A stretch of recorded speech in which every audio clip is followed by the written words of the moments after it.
Hi all, എല്ലാവർക്കും smart പ്രപ്പേഴ്സിലേക്ക് സ്വാഗതം. ഇന്ന് നമ്മൾ 9ാം ക്ലാസ്സിലെ 4ാമത്തെ ചാപ്റ്ററായ ഇന്ത്യൻ ഭരണഘടനയിലെ അധികാര വിന്യാസമാണ് നോക്കാൻ പോകുന്നത്. 9ാം ക്ലാസ്സിൽ 2 ചാപ്റ്റേഴ്സാണ് കോൺസ്റ്റിറ്റ്യൂഷനുമായിട്ട് ബന്ധപ്പെട്ടുള്ളത്.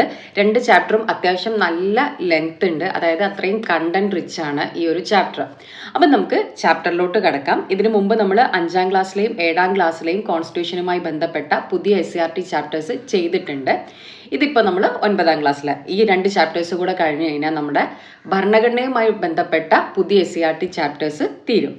അപ്പോൾ ആദ്യം ഇവിടെ എന്ന് പറയുന്നത് ഒരു കോട്ടാണ് കൊടുത്തിരിക്കുന്നത്. വർഷങ്ങൾക്ക് മുമ്പ് നാം വിധിയുമായി ഒരു കൂടിക്കാഴ്ച നടത്തി. ആ പ്രതിജ്ഞ പൂർണ്ണമല്ലെങ്കിലും സുപ്രധാനമായി തന്നെ നമ്മൾ നിറവേറ്റിയ സമയമായിരിക്കുന്നു.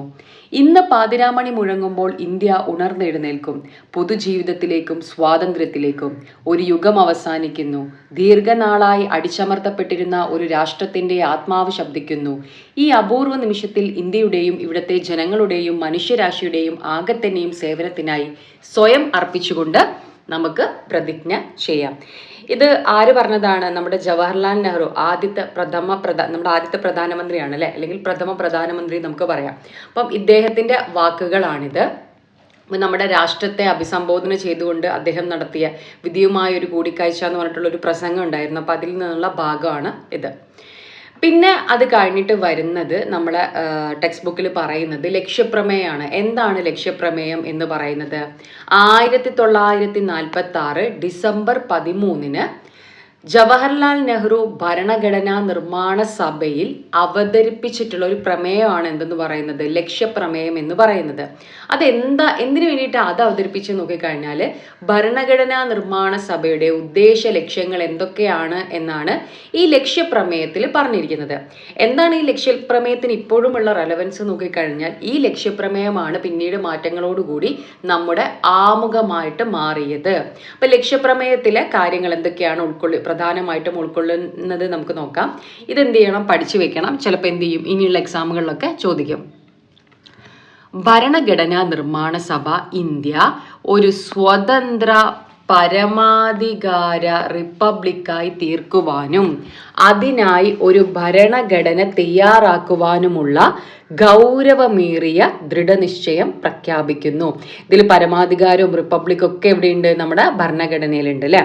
അപ്പം ആദ്യമായിട്ട് ഈ ഭരണഘടനാ നിർമ്മാണ സഭ ഒരു ഭരണഘടന തയ്യാറാക്കാൻ വേണ്ടിയിട്ട് പ്രഖ്യാപിക്കുന്നു എന്നാണ് പറയുന്നത്.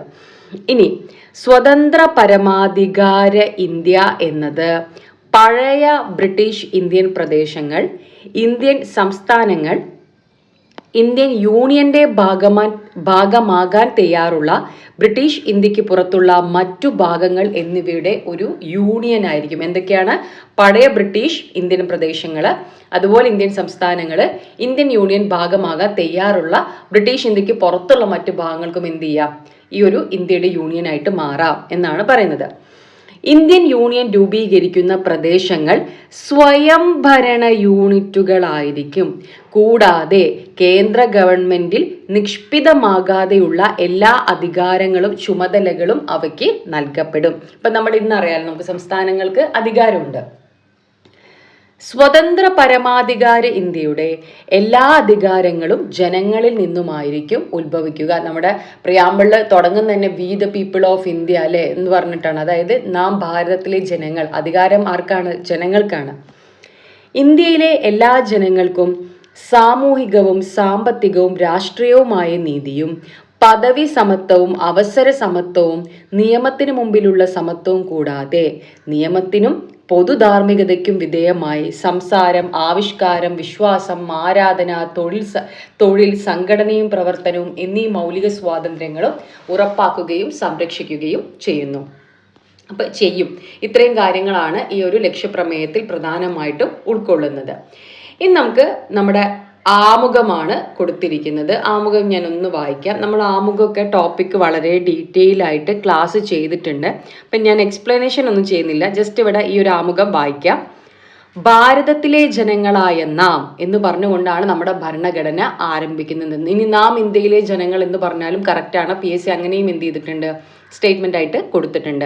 അതുപോലെ നമ്മുടെ ഭരണഘടനയ്ക്ക് അധികാരം ലഭിക്കുന്നത്, അല്ലെങ്കിൽ ഭരണഘടനയുടെ അധികാര സ്രോതസ് ആരാണെന്ന് ചോദിച്ചു കഴിഞ്ഞാൽ ആരാണ്? അത് ജനങ്ങളാണ്. അത് എവിടെയാ പ്രതിപാദിച്ചിരിക്കുന്നത്? നമ്മുടെ ആമുഖത്തിലാണ്. ഇതൊക്കെ പ്രീവിയസ് ക്വസ്റ്റ്യൻസ് ആണ് കേട്ടോ. നാം ഭാരതത്തെ ഒരു പരമാധികാര സ്ഥിതിസമത്വ മതേതര ജനാധിപത്യ റിപ്പബ്ലിക്കായി സംവിധാനം ചെയ്യുവാനും അതിലെ പൗരന്മാർക്കെല്ലാം എന്തൊക്കെ കൊടുക്കുന്നുണ്ട്? സാമൂഹികവും സാമ്പത്തികവും രാഷ്ട്രീയവുമായ നീതിയും ചിന്തയ്ക്കും ആശയപ്രകടനത്തിനും വിശ്വാസത്തിനും മതനിഷ്ഠയ്ക്കും ആരാധനയ്ക്കുള്ള സ്വാതന്ത്ര്യവും പദവിയിലും അവസരത്തിലും സമത്വവും സംപ്രാപ്തമാക്കുവാനും അവർക്കെല്ലാം ഇടയിൽ വ്യക്തിയുടെ അന്തസ്സും രാഷ്ട്രത്തിന്റെ ഐക്യവും അഖണ്ഡതയും ഉറപ്പുവരുത്തിക്കൊണ്ട് സാഹോദര്യം പുലർത്തുവാനും സഗൗരവം തീരുമാനിച്ചിരിക്കയാൽ നമ്മുടെ ഭരണഘടനാ നിർമ്മാണ സഭയിൽ ഈ 1949 നവംബർ 26 ദിവസം ഇതിനാൽ ഈ ഭരണഘടനയെ സ്വീകരിക്കുകയും നിയമമാക്കുകയും നമുക്ക് തന്നെ പ്രദാനം ചെയ്തിരിക്കുകയും ചെയ്യുന്നു. ഈ നമ്മുടെ ആമുഖത്തിൽ പ്രതിപാദിച്ചിരിക്കുന്ന ഒരേ ഒരു തീയതിയാണ് എന്ത്? ഈ 1949 നവംബർ 26 എന്ന് പറയുന്നത്. ഇനി ഭരണഘടനയുടെ സവിശേഷതകളാണ് നമ്മൾ പറയാൻ പോകുന്നത്. എന്നാണ് നമ്മുടെ ഭരണഘടന രൂപീകരിച്ചെന്നൊക്കെയുള്ള കാര്യങ്ങൾ പറയുന്നുണ്ട്. ക്യാബിനറ്റ് മിഷന്റെ നിർദ്ദേശാനുസരണമാണ് ഇന്ത്യയിൽ ഭരണഘടനാ നിർമ്മാണ സഭ രൂപീകരിക്കുന്നത്. ആരുടെ? ക്യാബിനറ്റ് മിഷന്റെ. എപ്പോഴാണ്? 1946 ഡിസംബർ 6 രൂപീകരിച്ച ഭരണഘടനാ നിർമ്മാണ സമിതി 1946 ഡിസംബർ 9 മുതൽ എന്ന് പറയുമ്പോൾ 1946 ഡിസംബർ 9 എന്ത് ചെയ്യുന്നത്? ആദ്യത്തെ സമ്മേളനം കൂടുന്നത്.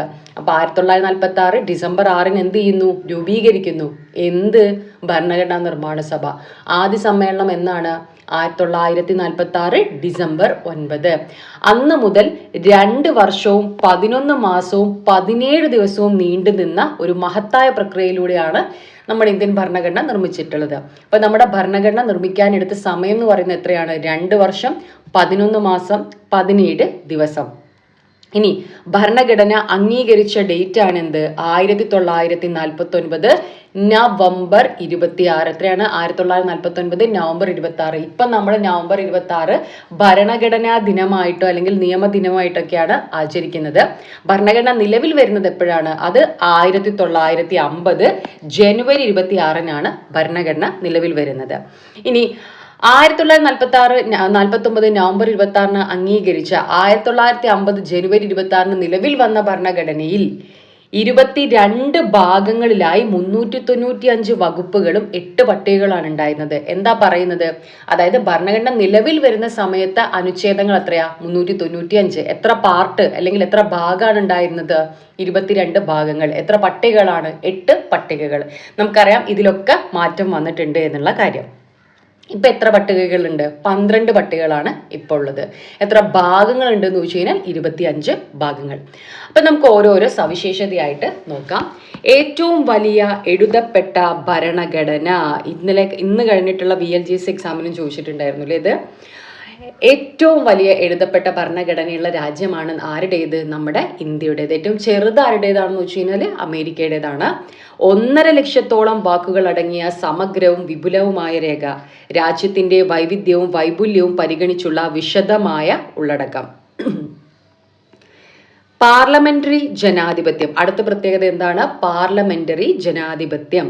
കാര്യനിർവഹണ വിഭാഗത്തിലെ അംഗങ്ങൾ നിയമനിർമ്മാണ സഭയിൽ നിന്നുള്ളവരായിരിക്കും. നിയമനിർമ്മാണ വിഭാഗം കാര്യനിർവഹണ വിഭാഗത്തെ നിയന്ത്രിക്കുകയും ചെയ്യുന്നു. ഇത് നിങ്ങൾക്ക് സംശയം തോന്നി ഈ ഒരു പോയിന്റ്. എന്താ ഉദ്ദേശിക്കുന്നത്? എങ്ങനെയാണ് കാര്യനിർവഹണ വിഭാഗത്തിലെ അംഗങ്ങൾ നിയമനിർമ്മാണ വിഭാഗത്തിൽ നിന്നുള്ളവരായിരിക്കുന്നത്? കാര്യനിർവഹണ വിഭാഗം എന്ന് പറയുമ്പോൾ ആരൊക്കെയാണ് വരുന്നത്? നമ്മൾ മുമ്പത്തെ ക്ലാസ്സുകളിലൊക്കെ ആയിട്ട് പഠിച്ചിട്ടുണ്ട്. ഈ കാര്യനിർവഹണ വിഭാഗം നമുക്ക് രണ്ടായിട്ട് തരംതിരിക്കാൻ പറ്റും. പ്രധാനമായിട്ടും രാഷ്ട്രീയ കാര്യനിർവഹണ വിഭാഗവും സ്ഥിര കാര്യനിർവഹണ വിഭാഗവും. അപ്പൊ അതിന്റെ ഡീറ്റെയിൽസ് നമ്മൾ കുറച്ച് കഴിഞ്ഞാൽ പറയും. അതുകൊണ്ട് ഞാനിപ്പോൾ ഇവിടെ എക്സ്പ്ലെയിൻ ചെയ്യുന്നില്ല. അപ്പൊ ഈ സ്ഥിര കാര്യനിർവഹണ വിഭാഗം എന്ന് പറയുമ്പോൾ ബ്യൂറോക്രാറ്റ്സ് ആണ് അല്ലെങ്കിൽ ഉദ്യോഗസ്ഥരാണ്.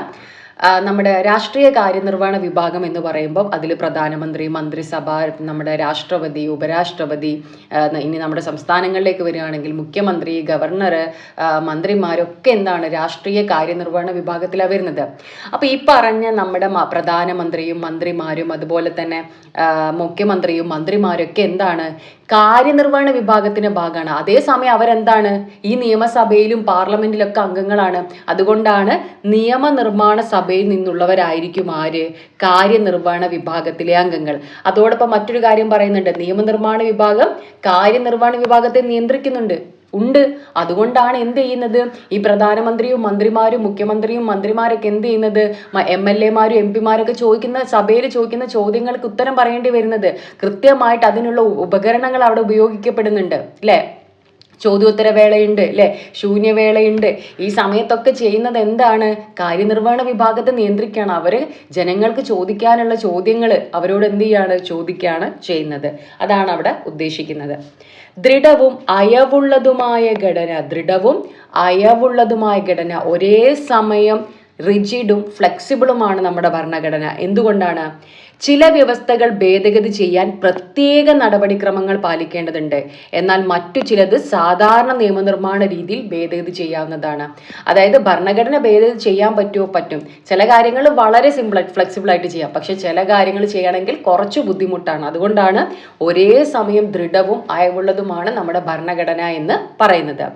അടുത്തത് മൗലികാവകാശങ്ങളും മൗലിക കർത്തവ്യങ്ങളും. അതേക്കുറിച്ച് നമുക്ക് അധികം പറയേണ്ട ആവശ്യമില്ല അല്ലെ. മൗലികാവകാശങ്ങൾ എന്താണ്, മൗലിക കർത്തവ്യങ്ങൾ എന്താണെന്ന് നമുക്കറിയാം. മൗലികാവകാശങ്ങൾ എന്ന് പറയുന്നത് ഓരോ വ്യക്തിക്കും രാഷ്ട്രം ഉറപ്പുവരുത്തേണ്ട അടിസ്ഥാന അവകാശങ്ങളാണെങ്കിൽ, മൗലിക കടമകൾ എന്താണ്, പൗരന്മാർ രാഷ്ട്രത്തോടും സമൂഹത്തോടും പാലിക്കേണ്ട ഉത്തരവാദിത്തങ്ങളാണ് മൗലിക കടമകളായിട്ട് നമ്മുടെ ഭരണഘടനയിൽ ഉൾപ്പെടുത്തിയിരിക്കുന്നത്.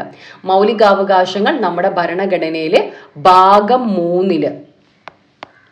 3 ആർട്ടിക്കിൾ 12 മുതൽ 35 വരെയാണ്.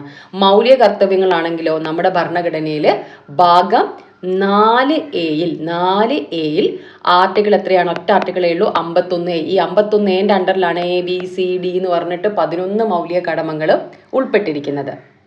അടുത്ത സവിശേഷത നോക്കാം. മാർഗനിർദ്ദേശക തത്വങ്ങൾ അല്ലെങ്കിൽ DPSP അല്ലെങ്കിൽ directive principles of state policy എന്ന് പറയും. നമ്മുടെ ഭരണഘടനയിൽ ഭാഗം 4 ആർട്ടിക്കിൾ 36 മുതൽ 51 വരെയാണ് വരുന്നത്. എന്താണ്, ഭാവി രാഷ്ട്രത്തിന്റെ സാമൂഹിക സാമ്പത്തിക അഭിവൃദ്ധിക്കായി രാഷ്ട്രത്തിന് നൽകിയിട്ടുള്ള കുറച്ച് നിർദ്ദേശങ്ങൾ. അതായത് സാമൂഹിക നീതി ഉറപ്പുവരുത്തുക, സാമ്പത്തിക നീതി ഉറപ്പുവരുത്തുക, രാഷ്ട്രീയ നീതി ഉറപ്പുവരുത്തുക എന്ന ലക്ഷ്യത്തോടു കൂടി ക്ഷേമ രാഷ്ട്ര സങ്കല്പത്തിൽ അധിഷ്ഠിതമായ കുറച്ച് നിർദ്ദേശങ്ങളാണ്. അതായത് ഗവൺമെന്റിനോട് പറയാണ്, നിങ്ങൾക്ക് ആൾക്കാരെ സേവിക്കണം, ആൾക്കാരെ നല്ലതൊക്കെ ചെയ്യണം എന്നുണ്ടെങ്കിൽ എന്ത് ചെയ്യണം എന്നൊന്നും ഇരുന്ന് ആലോചിക്കേണ്ട, നിങ്ങൾ ആ നിർദ്ദേശ തത്വങ്ങളിലോട്ട് നോക്കിയാൽ മതി. അത് തന്നെ നിങ്ങൾ എന്ത് ചെയ്താൽ മതി, നടപ്പിലാക്കിയാൽ ജനങ്ങൾക്ക് ഒരുപാട് നല്ലതായിരിക്കും എന്ന് പറയണം. അങ്ങനെ കുറച്ച് നിർദ്ദേശങ്ങളും അതുപോലെ തന്നെ മൗലികാവകാശങ്ങളിൽ ഉൾപ്പെടുത്താൻ പറ്റാതെ പോയ കുറെ അവകാശങ്ങളും എവിടെ ഉൾപ്പെടുത്തിയിട്ടുണ്ട്, നിർദ്ദേശക തത്വങ്ങളിൽ ഉൾപ്പെടുത്തിയിട്ടുണ്ട്. അടുത്തതാണ് ദ്വിമണ്ഡല നിയമനിർമ്മാണ സഭകൾ അല്ലെങ്കിൽ ബൈ കാമറൽ ലെജിസ്ലേച്ചർ എന്ന് നമുക്ക് പറയാം. മൊത്തം ജനത്തെയും പ്രതിനിധീകരിക്കുന്ന അധോസഭ അല്ലെങ്കിൽ ലോകസഭ, നിയമനിർമ്മാണത്തിൽ രണ്ടാമതൊരു ചിന്തയ്ക്കായി സംസ്ഥാനങ്ങളെ പ്രതിനിധീകരിക്കുന്ന ഉപരിസഭ അല്ലെങ്കിൽ രാജ്യസഭ എന്നിങ്ങനെ 2 സഭകളുണ്ട്. നമ്മുടെ കേന്ദ്രത്തിൽ പാർലമെന്റ് എന്ന് പറയുമ്പോൾ അവിടെ 2 സഭകളുണ്ട്, ലോകസഭ പ്ലസ് രാജ്യസഭ.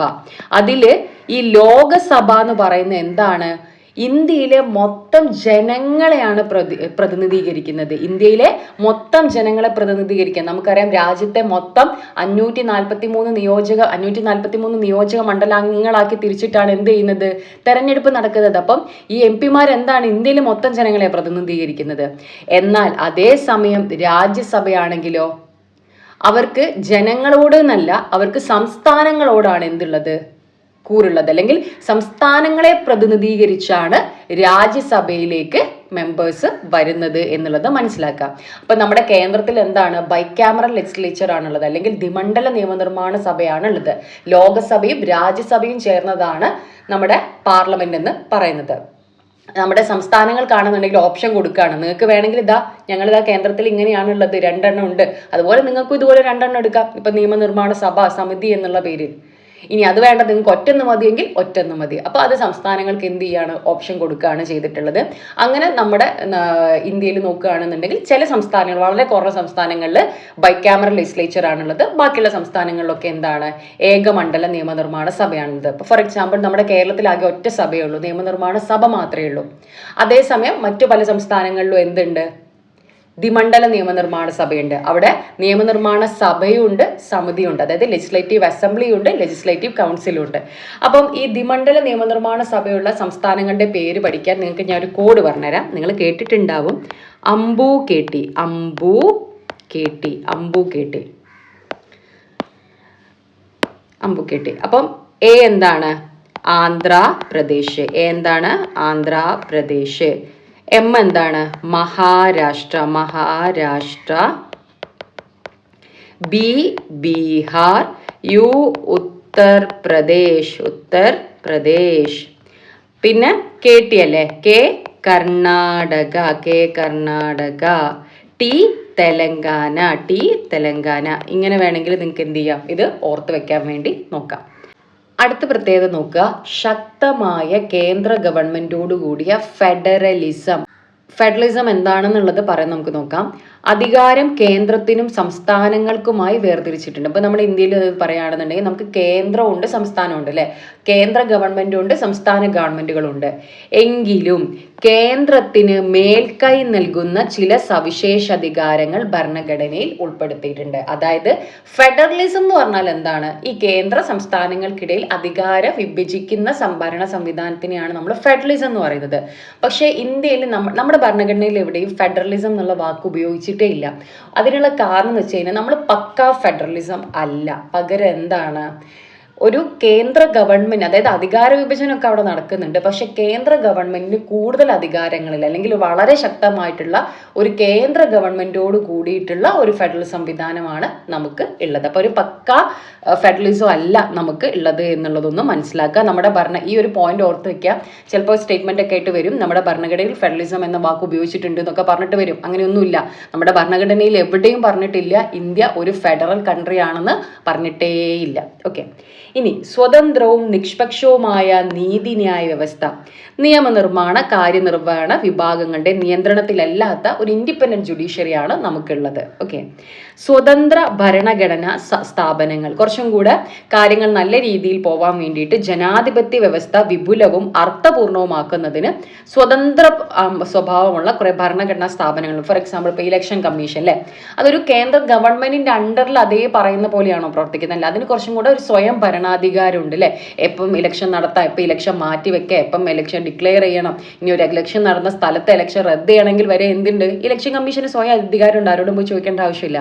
ഇത്തരത്തിൽ സ്വയം ഭരണാധികാരമുള്ള കുറച്ചധികം ഭരണഘടനാ സ്ഥാപനങ്ങൾ എന്തുണ്ട്? നമുക്ക് ഉണ്ട്. ആ ഭരണഘടനാ സ്ഥാപനങ്ങളും അതുപോലെ തന്നെ ഭരണഘടനാ ഇതര സ്ഥാപനങ്ങളാണ് നമ്മൾ 9ാം ക്ലാസ്സിലെ അടുത്ത ചാപ്റ്ററിൽ പഠിക്കാൻ വേണ്ടിയിട്ട് പോകുന്നത്. ഇനി ഇന്ത്യൻ ഫെഡറലിസത്തെ കുറിച്ചിട്ടുള്ള കുറച്ച് വിശദീകരണം ഇവിടെ ഉണ്ട്. ഇതുമായിട്ട് ബന്ധപ്പെട്ട് ലിസ്റ്റുകളെ കുറിച്ചിട്ടും ഇവിടെ പറയുന്നുണ്ട്. നോക്കുക. നമ്മുടെ രാജ്യത്തിന്റെ വൈവിധ്യവും ഐക്യവും ഒരുപോലെ പരിപാലിക്കുന്നതിന് ഇത് സഹായിക്കുന്നുണ്ട്. കാരണം എന്താണ്? സംസ്ഥാനങ്ങൾക്കും ഇത്തരത്തിൽ അധികാരം നമ്മുടെ ഒരു വളരെയധികം വൈവിധ്യമുള്ള ഒരു സംസ്ഥാനമാണ് ഇന്ത്യ എന്ന് പറയുന്നത്.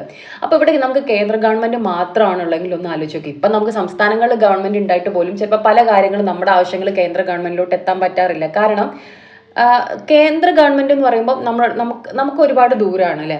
അപ്പോൾ അതാത് സംസ്ഥാനങ്ങളിലുള്ള ഗവൺമെന്റുകൾക്ക് എന്ത് ചെയ്യാൻ പറ്റുള്ളൂ? കുറച്ചും കൂടെ ആ സംസ്ഥാനത്തിന്റെ ആവശ്യങ്ങളും ജനങ്ങൾക്ക് എന്താണ് വേണ്ടത് എന്നൊക്കെയുള്ള കാര്യങ്ങൾ മനസ്സിലാക്കി ചെയ്യാൻ പറ്റുള്ളൂ. അപ്പൊ അതുകൊണ്ട് തന്നെ ഇത്തരത്തിലുള്ള ഒരു ഫെഡറൽ സംവിധാനം നമുക്ക് ആവശ്യമാണ്. അപ്പം അത് ഒരുപാട് ഹെൽപ്പ് ചെയ്യുന്നുണ്ട്. അതായത് നമ്മുടെ ഒരു വൈവിധ്യപൂർണ്ണം ആയിട്ടുള്ള ഒരു രാജ്യം ആയതുകൊണ്ട് തന്നെ ഇത് നമ്മളെ ഒരുപാട് ഹെൽപ്പ് ചെയ്യുന്നുണ്ട്. അതുപോലെ പ്രാദേശിക പ്രാതിനിധ്യം ഉറപ്പുവരുത്തുകയാണ് ചെയ്യുന്നത്. വിഘടനവാദ പ്രവണതകളെ ഫലപ്രദമായി ചെറുക്കുന്നതിനും ഇത്തരം ഒരു ഭരണക്രമീകരണം പ്രയോജനപ്പെടുന്നു. അത് പറയാൻ കാരണം ഇപ്പൊ കംപ്ലീറ്റ് ഒരു പക്ക ഫെഡറലിസം എന്ന് പറഞ്ഞു കൊടുത്തു കഴിഞ്ഞാൽ നമ്മുടെ സംസ്ഥാനങ്ങൾക്ക് അത്രയധികം അധികാരം ലഭിക്കും. പക്ഷെ ഇന്ന് നമുക്ക് നോക്കുകയാണ് എന്നുണ്ടെങ്കിൽ എന്തൊക്കെ സംസ്ഥാനത്ത് മുഖ്യമന്ത്രിയും അല്ലെങ്കിൽ അവരുടെ ഒരു അധികാരം ഉണ്ടെന്ന് പറഞ്ഞു കഴിഞ്ഞാലും അൾട്ടിമേറ്റ്ലി നമ്മുടെ ഒരു പവർ ആരുടെ കയ്യിൽ തന്നെയാണ്? കേന്ദ്ര ഗവൺമെന്റിന്റെ കയ്യിലാണ്. ഏറ്റവും കൂടുതൽ അധികാരം ആർക്ക് തന്നെയാണ്? കേന്ദ്ര ഗവൺമെന്റിന് തന്നെയാണ്. അപ്പൊ അതുകൊണ്ട് തന്നെ എന്ന് വെച്ച് കഴിഞ്ഞാൽ ഇത്തരത്തിലുള്ള വിഘടനവാദ പ്രവർത്തനങ്ങളെയൊക്കെ ചെറുക്കാൻ വേണ്ടി ഇത്തരത്തിലൊരു ശക്തമായ കേന്ദ്ര ഗവൺമെന്റ് ഉള്ളത് കൊണ്ട് തന്നെ ഇങ്ങനെയുള്ള കാര്യങ്ങളൊക്കെ പറ്റും. അല്ലാതെ സംസ്ഥാനങ്ങൾക്ക് അവിടെ ഇവിടെ ഒരു വല്ല വർഗീയ കലാപമൊക്കെ ഉണ്ടാക്കിയിട്ട് ആ ടാറ്റ ബൈ ബൈ ഞങ്ങൾ നാളെ തൊട്ടിട്ട് വേറെ രാജ്യമാണെന്നൊന്നും പറഞ്ഞു പോകാൻ വേണ്ടി പറ്റില്ല. പിന്നെ കേന്ദ്രവും സംസ്ഥാനങ്ങളും അധികാരം പങ്കിടുന്ന ഒരു ഭരണ സംവിധാനമാണ് ഫെഡറലിസം എന്ന് പറയുന്നത്. ഇത് നമ്മുടെ ജനാധിപത്യത്തിൽ ഒരുപാട് വളർച്ചയ്ക്ക്, നമ്മുടെ രാജ്യത്തെ ജനാധിപത്യത്തിന്റെ വളർച്ചയ്ക്ക് ഒരുപാട് സഹായിച്ചിട്ടുണ്ട്. ഭരണഘടനയുടെ അടിസ്ഥാനത്തിൽ അധികാരം, ഇതിന്റെ ഫെഡറലിസം എന്ന് പറഞ്ഞാലുള്ള പക്കാ ഡെഫിനിഷനാണ് ഇവിടെ പറയുന്നത്. ഭരണഘടനയുടെ അടിസ്ഥാനത്തിൽ അധികാരം 2 തലങ്ങളിലേക്ക് വിഭജിക്കപ്പെടുന്ന ഭരണ സംവിധാനമാണ് എന്തെന്ന് പറയുന്നത്? ഫെഡറലിസം എന്ന് പറയുന്നത്. വെറുതെ എന്നാൽ കുറച്ച് കേന്ദ്ര ഗവൺമെന്റ് കുറച്ച് പിന്നെ സംസ്ഥാന ഗവൺമെന്റ് ഇന്ന് അധികാരം എന്ന് പറഞ്ഞിട്ടാണോ? അല്ല, കൃത്യമായിട്ട് നമ്മുടെ ഭരണഘടനയിൽ നിർവചിച്ചിട്ടുണ്ട് എന്തൊക്കെയാണ് കേന്ദ്ര ഗവൺമെന്റിന്, എന്തൊക്കെയാണ് സംസ്ഥാന ഗവൺമെന്റിനുള്ള അധികാരം, ഇവർ തമ്മിലുള്ള റിലേഷൻ എങ്ങനെയായിരിക്കണം എന്നൊക്കെയുള്ള കാര്യങ്ങൾ. കേന്ദ്ര ഗവൺമെന്റും സംസ്ഥാന ഗവൺമെന്റുകളും അധികാരം പങ്കിടുന്ന ക്രമീകരണമാണിത്. ഫെഡറലിസത്തിന്റെ അടിസ്ഥാന സവിശേഷതകളായി കാണപ്പെടുന്ന കാര്യങ്ങൾ എന്തൊക്കെയാണ്? എഴുതപ്പെട്ട ദൃഢമായ ഭരണഘടന, അധികാര വിഭജനം, സ്വതന്ത്രമായ നീതിന്യായ വ്യവസ്ഥ. അപ്പൊ ഫെഡറലിസത്തിന്റെ അടിസ്ഥാന സവിശേഷതകൾ എന്തൊക്കെയാണെന്ന് വെച്ച് കഴിഞ്ഞാൽ എന്തൊക്കെയാ പറയേണ്ടത്? എഴുതപ്പെട്ട ദൃഢമായ ഭരണഘടന. അങ്ങനെ ഒരു ഭരണഘടന ഉണ്ടാകുന്ന സമയത്ത് മാത്രമേ കൃത്യമായിട്ടുള്ള അധികാരങ്ങൾ നിർവചിക്കാൻ പറ്റുള്ളൂ. അധികാര വിഭജനം ഉണ്ടാവണം അല്ലെ? പിന്നെയോ സ്വതന്ത്ര നീതിന്യായ വ്യവസ്ഥ. ഇനി നമ്മുടെ ആർട്ടിക്കിൾ 1 കുറിച്ചിട്ട് ഇവിടെ കൃത്യമായിട്ട് പറയുന്നുണ്ട്. ആർട്ടിക്കിൾ 1 ഭാഗം 1 അല്ലെ? ഭാഗം 1 തുടങ്ങുന്നു. ഭാഗം 1ന്റെ എക്സ്പ്ലനേഷൻ ആണ് പിന്നെ അങ്ങോട്ട് പറയുന്ന കാര്യങ്ങളൊക്കെ ആർട്ടിക്കിളുകൾ എന്ന് പറയുന്നത്. ഭാഗം 1 എന്താ പറയുന്നത്? യൂണിയനും അതിന്റെ ഭൂപ്രദേശങ്ങൾ. ആദ്യം ഏതൊരു രാജ്യത്തിന്റെ ഭരണഘടന ഒന്ന് ആലോചിച്ച് നോക്കുക. അവിടെ ആദ്യം പറയേണ്ടത് നമ്മൾ എന്തൊക്കെ ഉൾക്കൊള്ളുന്നതാണ്, നമ്മുടെ ടെറിട്ടറി എന്താണെന്നല്ലേ പറയേണ്ടത്. അത് തന്നെയാണ് ഇവിടെയും പറയുന്നത്. അപ്പൊ ആർട്ടിക്കിൾ 1 എന്താണ്? യൂണിയന്റെ പേരും ഭൂപ്രദേശവും. അതില് 1 ക്ലോസ് 1 ആർട്ടിക്കിൾ 1 അതിൽ ക്ലോസ് 1 ആണ് എന്ത്? ഇന്ത്യ അതായത് ഭാരതം സംസ്ഥാനങ്ങളുടെ ഒരു യൂണിയൻ ആയിരിക്കും എന്ന് പറയാണ്. ഇന്ത്യ എന്താ അല്ലെങ്കിൽ ഭാരതം എന്ന് പറയുന്നത് നമുക്ക് 2 പേരുകളുണ്ട്. 2 പേരുകളും നമ്മുടെ ഭരണഘടനയിൽ പറയുന്നുണ്ട്. സംസ്ഥാനങ്ങളുടെ ഒരു യൂണിയൻ ആയിരിക്കും എന്ന് പറയാണ്. അതിൽ എന്തൊക്കെ ഉൾപ്പെടുത്തിയിരിക്കുന്നു എന്നാണ് പറയുന്നത്? സംസ്ഥാനങ്ങളും അവയുടെ ഭൂപ്രദേശങ്ങളും 1-ാം പട്ടികയിൽ പറഞ്ഞിട്ടുള്ള വിധം ആയിരിക്കുന്നതാണ് എന്ന് പറയുന്നത്. അതായത് ഇതിന്റെ സബ് ക്ലോസുകളാണ് കേട്ടോ ഇതൊക്കെ എന്ന് പറയുന്നത്. 1ന്റെ അണ്ടറിൽ തന്നെ നമ്മൾ പറയൂലേ, അതാണ് ഇതൊക്കെ എന്ന് പറയുന്നത്. Article 1 clause 1, article 1 clause 2, article clause 3ൽ എന്താ പറയുന്നത്? ഭാരതത്തിന്റെ ഭൂപ്രദേശം എന്ന് പറയുന്നത് എന്തൊക്കെയാന്ന് പറയാണ്. സംസ്ഥാനങ്ങളും ഭൂപ്രദേശങ്ങളും 1-ാം പട്ടികയിൽ പറഞ്ഞിട്ടുള്ള യൂണിയൻ പ്രദേശങ്ങളും പിന്നെയോ ആർജിക്കുന്ന മറ്റു ഭൂപ്രദേശങ്ങളും അടങ്ങിയതായിരിക്കുന്നു എന്നാണ് പറയുന്നത്. അപ്പം ഇന്ത്യ അതായത് ഭാരതം സംസ്ഥാനങ്ങളുടെ ഒരു യൂണിയൻ ആയിരിക്കും. എന്നാൽ ഭരണഘടനയിൽ ഒരിടത്തും ഇന്ത്യ ഒരു ഫെഡറൽ രാഷ്ട്രമാണെന്ന് പരാമർശിക്കുകയും ചെയ്യുന്നില്ല. ഇനി ഫെഡറലിസത്തിന്റെ സവിശേഷതകൾ ഇവിടെ ഇങ്ങനെ കൊടുത്തിരിക്കുന്നുണ്ട്. ആദ്യം നമുക്ക് നോക്കാം. ഏറ്റവും പ്രധാനം ഏതാണ്? കേന്ദ്രത്തിനും സംസ്ഥാനങ്ങൾക്കുമായിട്ട് ഒരു പൊതു ഭരണഘടനയാണുള്ളത്. അല്ലാതെ സംസ്ഥാനങ്ങൾക്ക് വേറൊരു ഭരണഘടന, കേന്ദ്രത്തിനൊരു ഭരണഘടന അങ്ങനെയാണോ? അല്ല, ഒരു രാജ്യത്തിനൊറ്റ പൊതു ഭരണഘടന. ഭരണഘടനയുടെ പരമാധികാരം അല്ലെ? ഭരണഘടനയ്ക്കാണ് അൾട്ടിമേറ്റ് അധികാരം എന്ന് പറയുന്നത്. ഇപ്പം തെരഞ്ഞെടുത്ത് വരുന്ന പ്രധാനമന്ത്രി ആണെങ്കിലും മന്ത്രിമാരാണെങ്കിലും ഒക്കെ എന്താണ്? ഭരണഘടനയ്ക്ക് വിധേയമായിട്ടാണ് എന്ത് ചെയ്യേണ്ടത്? പ്രവർത്തിക്കേണ്ടത്. ഏക പൗരത്വമാണ് നമുക്കുള്ളത്. ഭരണഘടന ഭേദഗതി ചെയ്യാനുള്ള അധികാരം കൊടുത്തിരിക്കുന്നത് ആർക്കാണ്? നമ്മൾ കേന്ദ്ര ഗവൺമെന്റിനാണ്, പാർലമെന്റിനാണ് ഭരണഘടന ഭേദഗതി ചെയ്യാൻ വേണ്ടി പറ്റുന്നത്. അതുകൊണ്ടാണ് എന്ത് ശക്തമായ ഒരു കേന്ദ്ര ഗവൺമെന്റ് ആണ് എന്ന് നമ്മൾ പറയുന്നത്. ദ്വിമണ്ഡല നിയമനിർമ്മാണ സഭയാണ് നമുക്കുള്ളത്. നേരത്തെ പറഞ്ഞു, സംസ്ഥാനങ്ങൾക്കാണെങ്കിൽ ഓപ്ഷനും കൊടുത്തിട്ടുണ്ട്, ഏത് വേണമെങ്കിലും സ്വീകരിക്കാൻ. കേന്ദ്രത്തിലാണെങ്കിൽ ദ്വിമണ്ഡല നിയമനിർമ്മാണ സഭയാണ്. ഇനി കേന്ദ്ര സംസ്ഥാന അധികാര വിഭജനം, കൃത്യമായിട്ടുള്ള അധികാര വിഭജനം നടക്കുന്നുണ്ട്. ഓൾറെഡി ഇതൊക്കെ എക്സ്പ്ലെയിൻ ചെയ്തതായതുകൊണ്ടാണ് വീണ്ടും വീണ്ടും പറയാത്തത്. ഓൾറെഡി ഇതൊരു വലിയ ചാപ്റ്ററാണ്. അപ്പം പറഞ്ഞു തന്നെ വീണ്ടും വീണ്ടും പറഞ്ഞു കഴിഞ്ഞാൽ നിങ്ങൾക്ക് ബോറടിക്കും. പിന്നെ ഇത് നമുക്കറിയാം, നമ്മൾ ഓഫ്ലൈൻ ക്ലാസ് അല്ലല്ലോ. അപ്പം നമുക്ക് വേണ്ട സ്ഥലത്ത് മനസ്സിലാവാത്തത് നമുക്ക് സ്പോസ് ചെയ്തും ഒക്കെ കാണാം. അധികാര വിഭജനത്തിൽ കൂടുതൽ വിഷയങ്ങളും പ്രധാന അധികാരങ്ങളും സ്വാഭാവികമായിട്ടും ആർക്കാണ്? കേന്ദ്രത്തിന് തന്നെയാണ്. സ്വതന്ത്രവും നിഷ്പക്ഷവുമായിട്ടുള്ള ഒരു നീതിന്യായ വ്യവസ്ഥ അർദ്ധ ഫെഡറൽ സംവിധാനമാണ്. ക്വാസി ഫെഡറൽ എന്ന് ഇന്ത്യൻ ഭരണ സംവിധാനത്തെ വിളിച്ചത് KC വെയർ ആണ് കേട്ടോ. KC വെയർ ആണ് എന്ത് പറഞ്ഞത്? ഇന്ത്യയുടെ ഒരു സ്വഭാവം എന്ന് പറയുന്നത് ഒരു ക്വാസി ഫെഡറൽ ആണ് എന്ന് പറഞ്ഞത്. ഇതിവിടെ പറയുന്നൊന്നുമില്ല, ഞാൻ ഇവിടെ പറഞ്ഞു തന്നേ ഉള്ളൂ, നമ്മുടെ ടെക്സ്റ്റ് ബുക്കിലൊന്നുമില്ല കേട്ടോ. അപ്പം ഇന്ത്യൻ ഫെഡറലിസത്തിന്റെ സവിശേഷതകൾ എന്തൊക്കെയാണ്? കേന്ദ്രത്തിനും സംസ്ഥാനങ്ങൾക്കുമായിട്ട് ഒരൊറ്റ ഭരണഘടനയേ ഉള്ളൂ. ഭരണഘടനയുടെ പരമാധികാരം, ഏക പൗരത്വം, ഭരണഘടന ഭേദഗതി ചെയ്യാനുള്ള അധികാരം ആർക്കാണ്? പാർലമെന്റിനാണ്. ദ്വിമണ്ഡല നിയമനിർമ്മാണ സഭ, കേന്ദ്ര സംസ്ഥാനങ്ങൾ തമ്മിലുള്ള അധികാര വിഭജനം, പിന്നെ അധികാര വിഭജനത്തിൽ കൂടുതൽ വിഷയങ്ങളും പ്രധാന അധികാരങ്ങളും കേന്ദ്രത്തിന്, സ്വതന്ത്രവും നിഷ്പക്ഷവുമായ നീതിന്യായ വ്യവസ്ഥ, അർദ്ധ ഫെഡറൽ സംവിധാനം. ഇനി നമ്മുടെ ലിസ്റ്റുകളെ കുറിച്ചിട്ടാണ് പറയുന്നത്. എങ്ങനെയാണ് ഈ കേന്ദ്രവും സംസ്ഥാനങ്ങളും തമ്മിൽ അധികാരം വിഭജിച്ചിരിക്കുന്നു നമ്മൾ പറഞ്ഞു. ഇനി എങ്ങനെയാണ് ഇത് വിഭജിച്ചിരിക്കുന്നത് എന്നാണ് നമ്മൾ നോക്കാൻ പോകുന്നത്. യൂണിയൻ ലിസ്റ്റ്, സ്റ്റേറ്റ് ലിസ്റ്റ്, അതുപോലെ തന്നെ കൺകറൻ ലിസ്റ്റ്, അതിനെയാണ് സമവർത്തി ലിസ്റ്റ് എന്ന് പറയുന്നത്. ഇങ്ങനെ 3 ലിസ്റ്റുകളിലൂടെയാണ് എന്ത് ചെയ്യുന്നത്, ഈ കേന്ദ്രവും സംസ്ഥാനങ്ങളും തമ്മിലുള്ള അധികാര വിഭജനം നടത്തിയിരിക്കുന്നത്. അപ്പോൾ 3 ലിസ്റ്റ് കൊടുത്തിട്ട് ആദ്യത്തെ ലിസ്റ്റ് യൂണിയൻ ലിസ്റ്റ്. യൂണിയൻ ലിസ്റ്റിൽ എന്താണ്, യൂണിയൻ ലിസ്റ്റിൽ കുറേ വിഷയങ്ങൾ കൊടുത്തു. ആ വിഷയങ്ങളിൽ നിയമനിർമ്മാണം നടത്താനുള്ള അധികാരം പാർലമെന്റിന് കൊടുത്തു, അല്ലെങ്കിൽ കേന്ദ്ര ഗവൺമെന്റിന് കൊടുത്തു. അങ്ങനെ സംഭവിക്കുമ്പോൾ എന്താണ്, ആ വിഷയങ്ങൾ വിഷയങ്ങളിൽ നിയമനിർമ്മാണം നടത്താനുള്ള അധികാരം കേന്ദ്ര ഗവൺമെന്റിനാണ്. സ്റ്റേറ്റ് ലിസ്റ്റ് സ്വാഭാവികമായിട്ടും അതിലുള്ള വിഷയങ്ങളിൽ ആർക്ക് നിയമനിർമ്മാണം നടത്താം, സംസ്ഥാന ഗവൺമെന്റിന് അല്ലെങ്കിൽ സ്റ്റേറ്റ് ലെജിസ്ലേച്ചറിന് നടത്താം. സമവർത്തി ലിസ്റ്റ് എന്ന് പറയുമ്പോൾ 2 കൂട്ടർക്കും, കേന്ദ്ര ഗവൺമെന്റിനും സ്റ്റേറ്റ് ഗവൺമെന്റിനും എന്ത് ചെയ്യാം, ആ വിഷയങ്ങളിൽ നിയമനിർമ്മാണം നടത്താം. നോക്കാം, യൂണിയൻ ലിസ്റ്റ് കേന്ദ്ര ഗവൺമെന്റിന് സമ്പൂർണ്ണ നിയമനിർമ്മാണ അധികാരമുള്ള വിഷയങ്ങളുടെ ഒരു പട്ടികയാണിത്.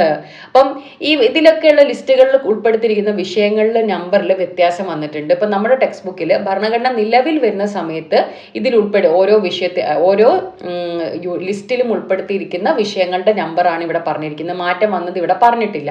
അപ്പോൾ PSC ചോദിക്കുന്ന സമയത്തും ഇത് അങ്ങനെ നിലവിൽ ഇത്ര വിഷയങ്ങൾ എന്നുള്ള തരത്തിൽ അങ്ങനെ പറയാറില്ല. ഇപ്പോഴും പഴയ നമ്പർ തന്നെയാണ് കൊടുക്കാറുള്ളത്. അപ്പം നിലവിൽ വന്നപ്പോൾ ഉള്ള നമ്പറാണ് ഇവിടെ പറയുന്നതെന്ന് കൃത്യമായിട്ട് മനസ്സിലാക്കി വെക്കുക. അല്ലാതെ ഇപ്പം നിലവിലല്ല കേട്ടോ. 97, കാരണം ഇതിലൊക്കെ മാറ്റം വന്നു, 97 98 ചെയ്തിട്ടുണ്ട്.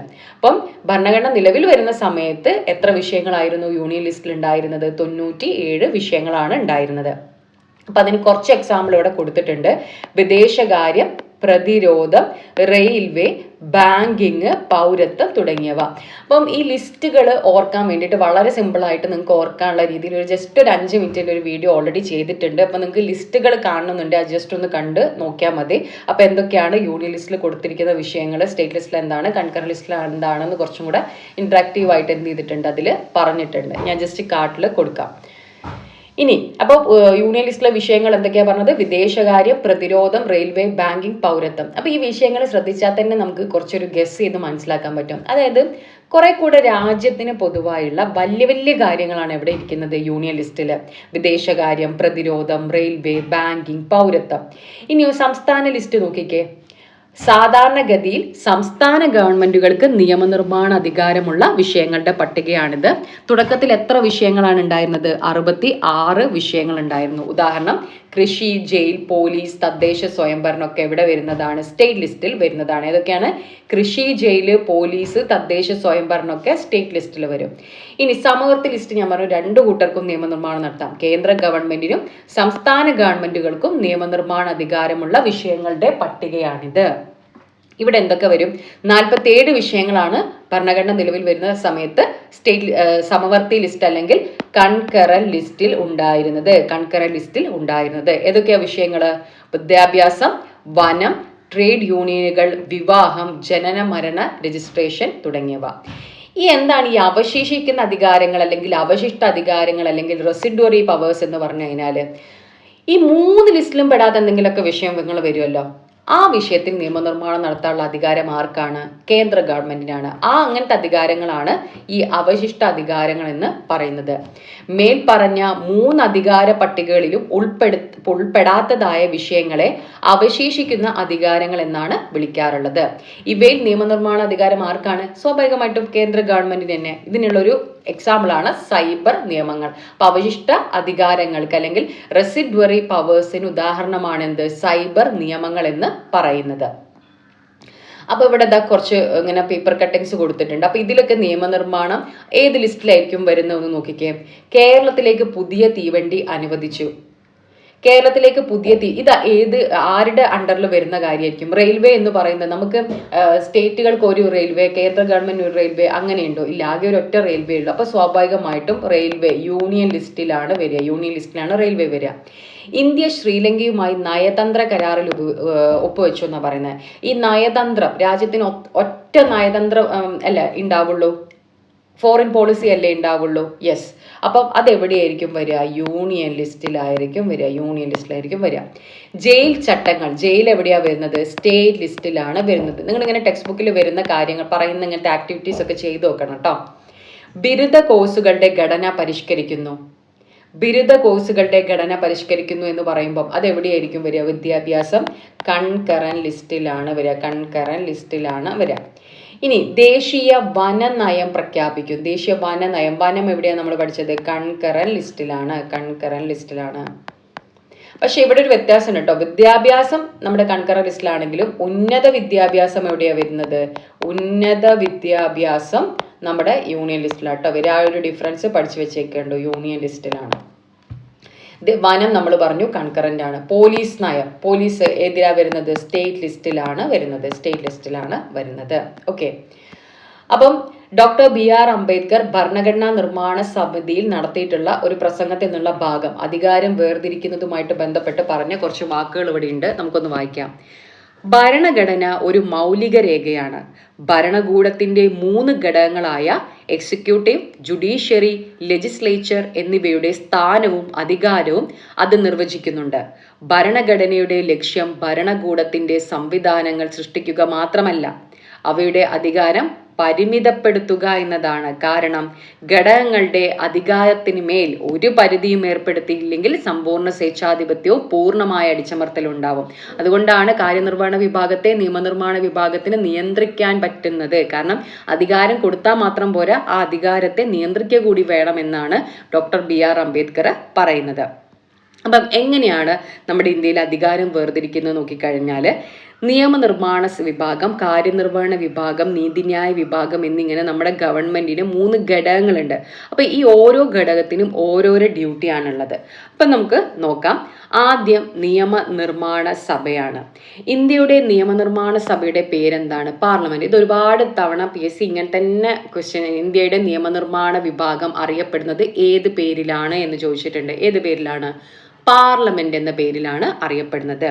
എന്താണ് ഇതിന്റെ ഒരു ബേസിക്? ഇതും ഇപ്രാവശ്യത്തെ ഇന്നത്തെ LGS എക്സാമിനുണ്ട്, കഴിഞ്ഞ LGS എക്സാമിനുണ്ടായിരുന്നു. എന്താണ് ബേസിക് ആയിട്ടുള്ള ഒരുപാട് ഡ്യൂട്ടീസ് ഉണ്ട്. അതിൽ ഏറ്റവും അടിസ്ഥാനപരമായിട്ടുള്ള ഡ്യൂട്ടി പാർലമെന്റിന്റെ എന്താണ്? നിയമങ്ങൾ നിർമ്മിക്കുക എന്നതാണ്.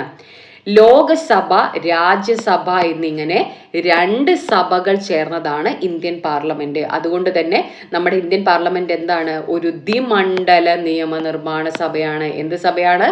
ഒരു ദ്വിമണ്ഡല നിയമനിർമ്മാണ സഭയാണ്. ഇനി സംസ്ഥാനങ്ങളിൽ നിയമനിർമ്മാണം നടത്തുന്നത് ആരാണ്? സംസ്ഥാന നിയമനിർമ്മാണ സഭകളാണ്. ഇനി പാർലമെന്റിന്റെ പ്രധാന ചുമതലകൾ ഇവിടെ കൊടുത്തിരിക്കുന്നുണ്ട്, നമുക്ക് നോക്കാം. 1, നിയമനിർമ്മാണം, ഏറ്റവും ബേസിക് ആയിട്ടുള്ള ഡ്യൂട്ടിയാണ് നമ്മൾ പറഞ്ഞു. പൊതുഖജനാവിന്റെ സംരക്ഷകനായിട്ട് പ്രവർത്തിക്കുന്നുണ്ട്. പിന്നെ ഗവൺമെന്റിന് ഒരു പൈസ ചെലവാക്കണമെങ്കിൽ എന്ത് ചെയ്യണം? പാർലമെന്റിന്റെ അപ്രൂവൽ വേണം. രാഷ്ട്രപതി അതിനു വേണ്ടിയിട്ടാണ് ഈ ബജറ്റ് അവതരിപ്പിക്കുന്നത്. രാഷ്ട്രപതി, ഉപരാഷ്ട്രപതി തെരഞ്ഞെടുപ്പുകളിൽ പങ്കാളികളാവുക. ഈ രാഷ്ട്രപതിയെയും ഉപരാഷ്ട്രപതിയെയും തെരഞ്ഞെടുക്കാൻ ഓരോ ഇലക്ട്രൽ കോളേജുകൾ ഉണ്ട് അല്ലേ? ആ ഇലക്ട്രൽ കോളേജിലെ പ്രധാന അംഗങ്ങൾ ആരാണ്? ഈ പാർലമെന്റിലുള്ള MP-മാരാണ്. എക്സിക്യൂട്ടീവിനെ നിയന്ത്രിക്കുക, അതാണ് നമ്മൾ പറഞ്ഞത് നിയമനിർമ്മാണ വിഭാഗം പല ഉപകരണങ്ങളിലൂടെ, അതിനാണ് നമ്മൾ ഇപ്പൊ പറഞ്ഞ ചോദ്യോത്തരവേള, ശൂന്യവേള തുടങ്ങിയവയിലൂടെയൊക്കെ ചോദ്യങ്ങൾ ചോദിച്ചൊക്കെ എന്ത് ചെയ്യുന്നുണ്ട്? ഇവരെ നിയന്ത്രിക്കുന്നുണ്ട്, മന്ത്രിമാരെ. ഇംപീച്ച്മെന്റ് നടപടിക്രമങ്ങളിൽ ജുഡീഷ്യൽ അധികാരിയായി പ്രവർത്തിക്കുക. നമ്മുടെ ഈ പറഞ്ഞ സുപ്രീം കോടതി ജഡ്ജസിനെയൊക്കെ റിമൂവ് ചെയ്യുന്ന ഇംപീച്ച്മെന്റ് പ്രോസസ്സ് എന്ന് പറയുന്നത് എന്താണ്? ഒരു അർദ്ധ ജുഡീഷ്യൽ ക്രമമാണ് അവിടെ ഫോളോ ചെയ്യുന്നത് പാർലമെന്റിൽ. അതുകൊണ്ടാണ് ഇംപീച്ച്മെന്റ് നടപടിക്രമങ്ങളിൽ ജുഡീഷ്യൽ അധികാരിയായി പ്രവർത്തിക്കുക എന്ന് പറയുന്നത്. ഭരണഘടനാ ഭേദഗതി പരിഗണിക്കലും അംഗീകരിക്കലും. ഭരണഘടന ഭേദഗതി ചെയ്യുന്നത് ആരാണ്? നമ്മൾ പറഞ്ഞു, അത് സംസ്ഥാന നിയമനിർമ്മാണ സഭയ്ക്ക് അധികാരമുണ്ടോ? ഇല്ല, പാർലമെന്റിന് മാത്രമേ അധികാരമുള്ളൂ. ഇനി നമുക്ക് ലോകസഭയെക്കുറിച്ചും രാജ്യസഭയെക്കുറിച്ചും ടെക്സ്റ്റ് ബുക്കിൽ പറഞ്ഞ കാര്യങ്ങൾ നോക്കാം. അപ്പം ഈ ലോക്സഭ എന്ന് പറയുന്നത്, അതായത് പുതിയ പാർലമെന്റ് മന്ദിരമൊക്കെ ലേറ്റസ്റ്റ് ആയിട്ട് ഉദ്ഘാടനം ചെയ്തു നമുക്കറിയാം. പുതിയ ലോകസഭയുടെ പിക്ചറാണ് ഇവിടെ കൊടുത്തിരിക്കുന്നത്. മയിലിന്റെ തീമിലാണ് എന്ത് ചെയ്തിട്ടുള്ളത്? ഈ ലോക്സഭ രൂപകൽപ്പന ചെയ്തിട്ടുള്ളത്. പിന്നെ നമ്മൾ ലോക്സഭയുടെ പ്രധാനപ്പെട്ട കാര്യങ്ങളിലോട്ട് വരികയാണെങ്കിൽ ഇതിന് കുറച്ച് വേറെ പേരുകളുണ്ട്. ലോകസഭ പാർലമെന്റിന്റെ അധോ മണ്ഡലമാണ്. എന്താണ്? അധോ മണ്ഡലം, അല്ലെങ്കിൽ നമുക്ക് ഇംഗ്ലീഷിൽ എന്ത് പറയാം? ലോവർ ഹൗസ് എന്ന് പറയാം. ലോവർ ഹൗസ് എന്ന് പറയാം. അതുപോലെ തന്നെ വേറൊരു പേരും കൂടി ഉണ്ട്, ഫസ്റ്റ് ചേംബർ. എന്താണ്? ഫസ്റ്റ് ചേംബർ എന്നും അറിയപ്പെടുന്നത് എന്ത് തന്നെയാണ്? നമ്മുടെ ലോകസഭയാണ്. അധോ മണ്ഡലമാണ് ലോകസഭ, അല്ലെങ്കിൽ ലോവർ ഹൗസ് എന്ന് പറയാം. അതുപോലെ തന്നെ ഫസ്റ്റ് ചേംബർ ഏതാണ്? പാർലമെന്റ് ഫസ്റ്റ് ചേംബർ ചോദിച്ചു കഴിഞ്ഞാൽ ഏതാണ്? അത് ലോക്സഭയാണ്. എങ്ങനെയാണ് തെരഞ്ഞെടുക്കപ്പെടുന്നത്? ഭൂരിപക്ഷ സമ്പ്രദായ പ്രകാരം ജനങ്ങൾ നേരിട്ടാണ് ലോക്സഭാ അംഗങ്ങളെ തിരഞ്ഞെടുക്കുന്നത്. വളരെ ഇമ്പോർട്ടൻ്റ് ആയിട്ടുള്ള ഏരിയ ആണ്. ഈ ഭാഗത്ത് നിന്ന് ഒരുപാട് ചോദ്യങ്ങൾ ഇപ്പോൾ ഈ അടുത്ത് നടന്നിട്ടുള്ള എക്സാമുകളിൽ വന്നിട്ടുണ്ട്. നന്നായിട്ട് ശ്രദ്ധിച്ച് പഠിക്കുക. ഓരോ സ്റ്റേറ്റ്മെന്റുകളും പറയുന്നത് പഠിക്കുക. അപ്പം എങ്ങനെയാണ് തെരഞ്ഞെടുപ്പ് നടക്കുന്നത്? ജനങ്ങൾ നേരിട്ടാണ് തെരഞ്ഞെടുക്കുന്നത്. അതുപോലെ തന്നെ എന്ത് സിസ്റ്റമാണ് ഉപയോഗിക്കുന്നത്? FPTP സിസ്റ്റം, കേവല ഭൂരിപക്ഷ വ്യവസ്ഥ ഉപയോഗിച്ചിട്ടാണ് എന്ത് ചെയ്യുന്നത്? ലോക്സഭയിലേക്ക് തിരഞ്ഞെടുപ്പ് നടക്കുന്നത്. ഇനി ആർക്കാണ് മത്സരിക്കാൻ പറ്റുക? 25 വയസ്സ് പൂർത്തിയായ ഏതൊരു ഇന്ത്യൻ പൗരന്മാർക്കും എന്ത് ചെയ്യാം? ലോകസഭയിലേക്ക് ഒരു MP ആയിട്ട് മത്സരിക്കാം. MP ആവാൻ വേണ്ടിയിട്ട് മത്സരിക്കാം. പിന്നെ ലോകസഭയുടെ കാലാവധി എന്ന് പറയുന്നത് 5 വർഷമാണ്. ലോകസഭയുടെ കാലാവധി എത്രയാണ്? 5 വർഷമാണ്. പരമാവധി അംഗബലം, അതായത് മാക്സിമം സ്ട്രെങ്ത് എന്ന് പറയുന്നത് 550 ആണ്. നിലവിൽ എത്രയുള്ളൂ? 543 ഉള്ളൂ. അങ്ങനെ തെരഞ്ഞെടുക്കപ്പെട്ട 543 അംഗങ്ങളാണ് നിലവിലുള്ളത്. നമ്മുടെ ഇന്ത്യയെ മൊത്തം 543 ലോക്സഭാ നിയോജക മണ്ഡലങ്ങളായിട്ടാണ് വിഭജിച്ചിരിക്കുന്നത്. മുമ്പ് ശരിക്കും 545 ഉണ്ടായിരുന്നു. അതെങ്ങനെയാന്ന് വെച്ച് കഴിഞ്ഞാൽ 2 പേരെ പ്രസിഡന്റിന് എന്ത് ചെയ്യാൻ പറ്റുമായിരുന്നു? ആംഗ്ലോ ഇന്ത്യൻസിനെ നോമിനേറ്റ് ചെയ്യാൻ പറ്റുമായിരുന്നു ലോക്സഭയിലേക്ക്. അത് 104 ഭേദഗതിയിലൂടെ എടുത്തു ഒഴിവാക്കി. ഇപ്പൊ തെരഞ്ഞെടുക്കപ്പെട്ട് വരുന്നവർ മാത്രമേ അവിടെ ഉള്ളൂ.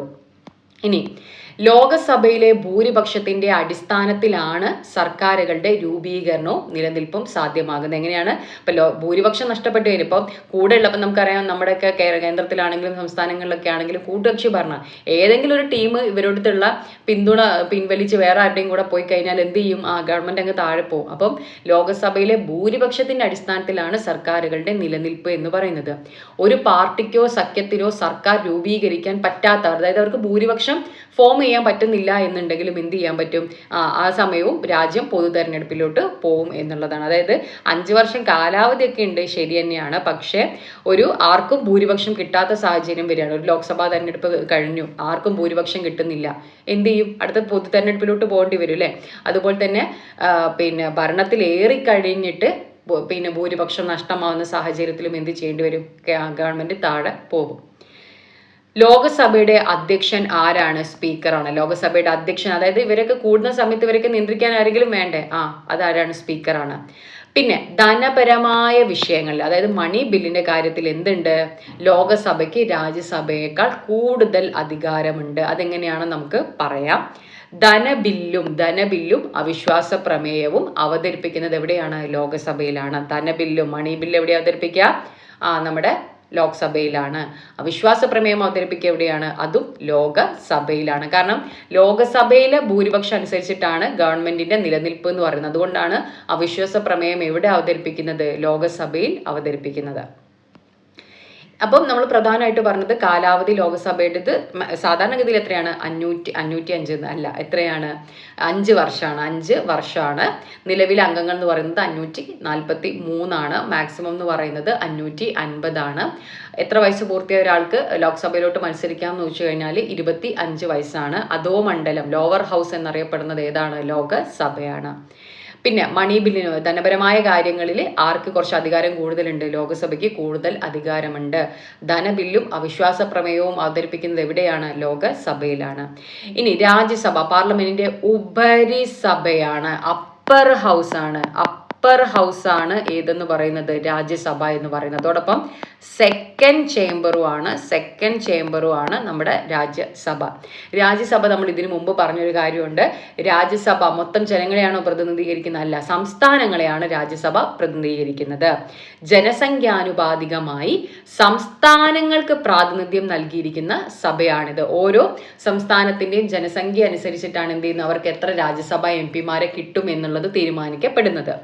സംസ്ഥാന നിയമനിർമ്മാണ സഭകളിലെ തിരഞ്ഞെടുക്കപ്പെട്ട MLA-മാരാണ് രാജ്യസഭാംഗങ്ങളെ തിരഞ്ഞെടുക്കുന്നത്. ഇപ്പൊ ലോകസഭയുടെ കാര്യം നമ്മൾ പറഞ്ഞു, ജനങ്ങൾ നേരിട്ടാണ് തിരഞ്ഞെടുക്കുന്നത്, അതും FPTP സിസ്റ്റം ഉപയോഗിച്ചിട്ട്. എന്നാൽ രാജ്യസഭയിലേക്കോ സംസ്ഥാന നിയമനിർമ്മാണ സഭയിൽ നമ്മൾ ഓൾറെഡി തെരഞ്ഞെടുത്ത് വിട്ടിട്ടുള്ള MLA-മാരുണ്ട്. ഈ MLA-മാരാണ് പ്രൊപ്പോർഷണൽ റെപ്രസെന്റേഷൻ എന്ന സിസ്റ്റം ഉപയോഗിച്ച്, proportional representation by single transferable vote എന്ന് പറഞ്ഞ സിസ്റ്റം ഉപയോഗിച്ചിട്ടാണ് എന്ത് ചെയ്യുന്നത്? തിരഞ്ഞെടുപ്പ് നടക്കുന്നത്. 30 വയസ്സ് പൂർത്തിയായ ഇന്ത്യൻ പൗരന്മാർക്ക് എങ്ങോട്ട് മത്സരിക്കാം? രാജ്യസഭയിലോട്ട് മത്സരിക്കാം. ലോകസഭയിലേക്ക് മത്സരിക്കാനുള്ള മിനിമം പ്രായം എത്രയാണ്? അത് 25 വയസ്സാണ്. ഇനി രാജ്യസഭയ്ക്ക് കാലാവധി ഒന്നുമില്ല, ഒരു സ്ഥിരം സഭയാണ്. രാജ്യസഭ എന്താണ്? ഒരു പെർമനന്റ് ഹൗസ് ആണ്. എന്നാൽ രാജ്യസഭയ്ക്ക് കാലാവധി ഇല്ല, നമ്മളത് പറഞ്ഞു. രാജ്യസഭ ഒരു സ്ഥിരം സഭയാണ്. പക്ഷെ ഒരു രാജ്യസഭാംഗത്തിന് കാലാവധി ഉണ്ട്. അത് എത്രയാണ്? 6 വർഷം.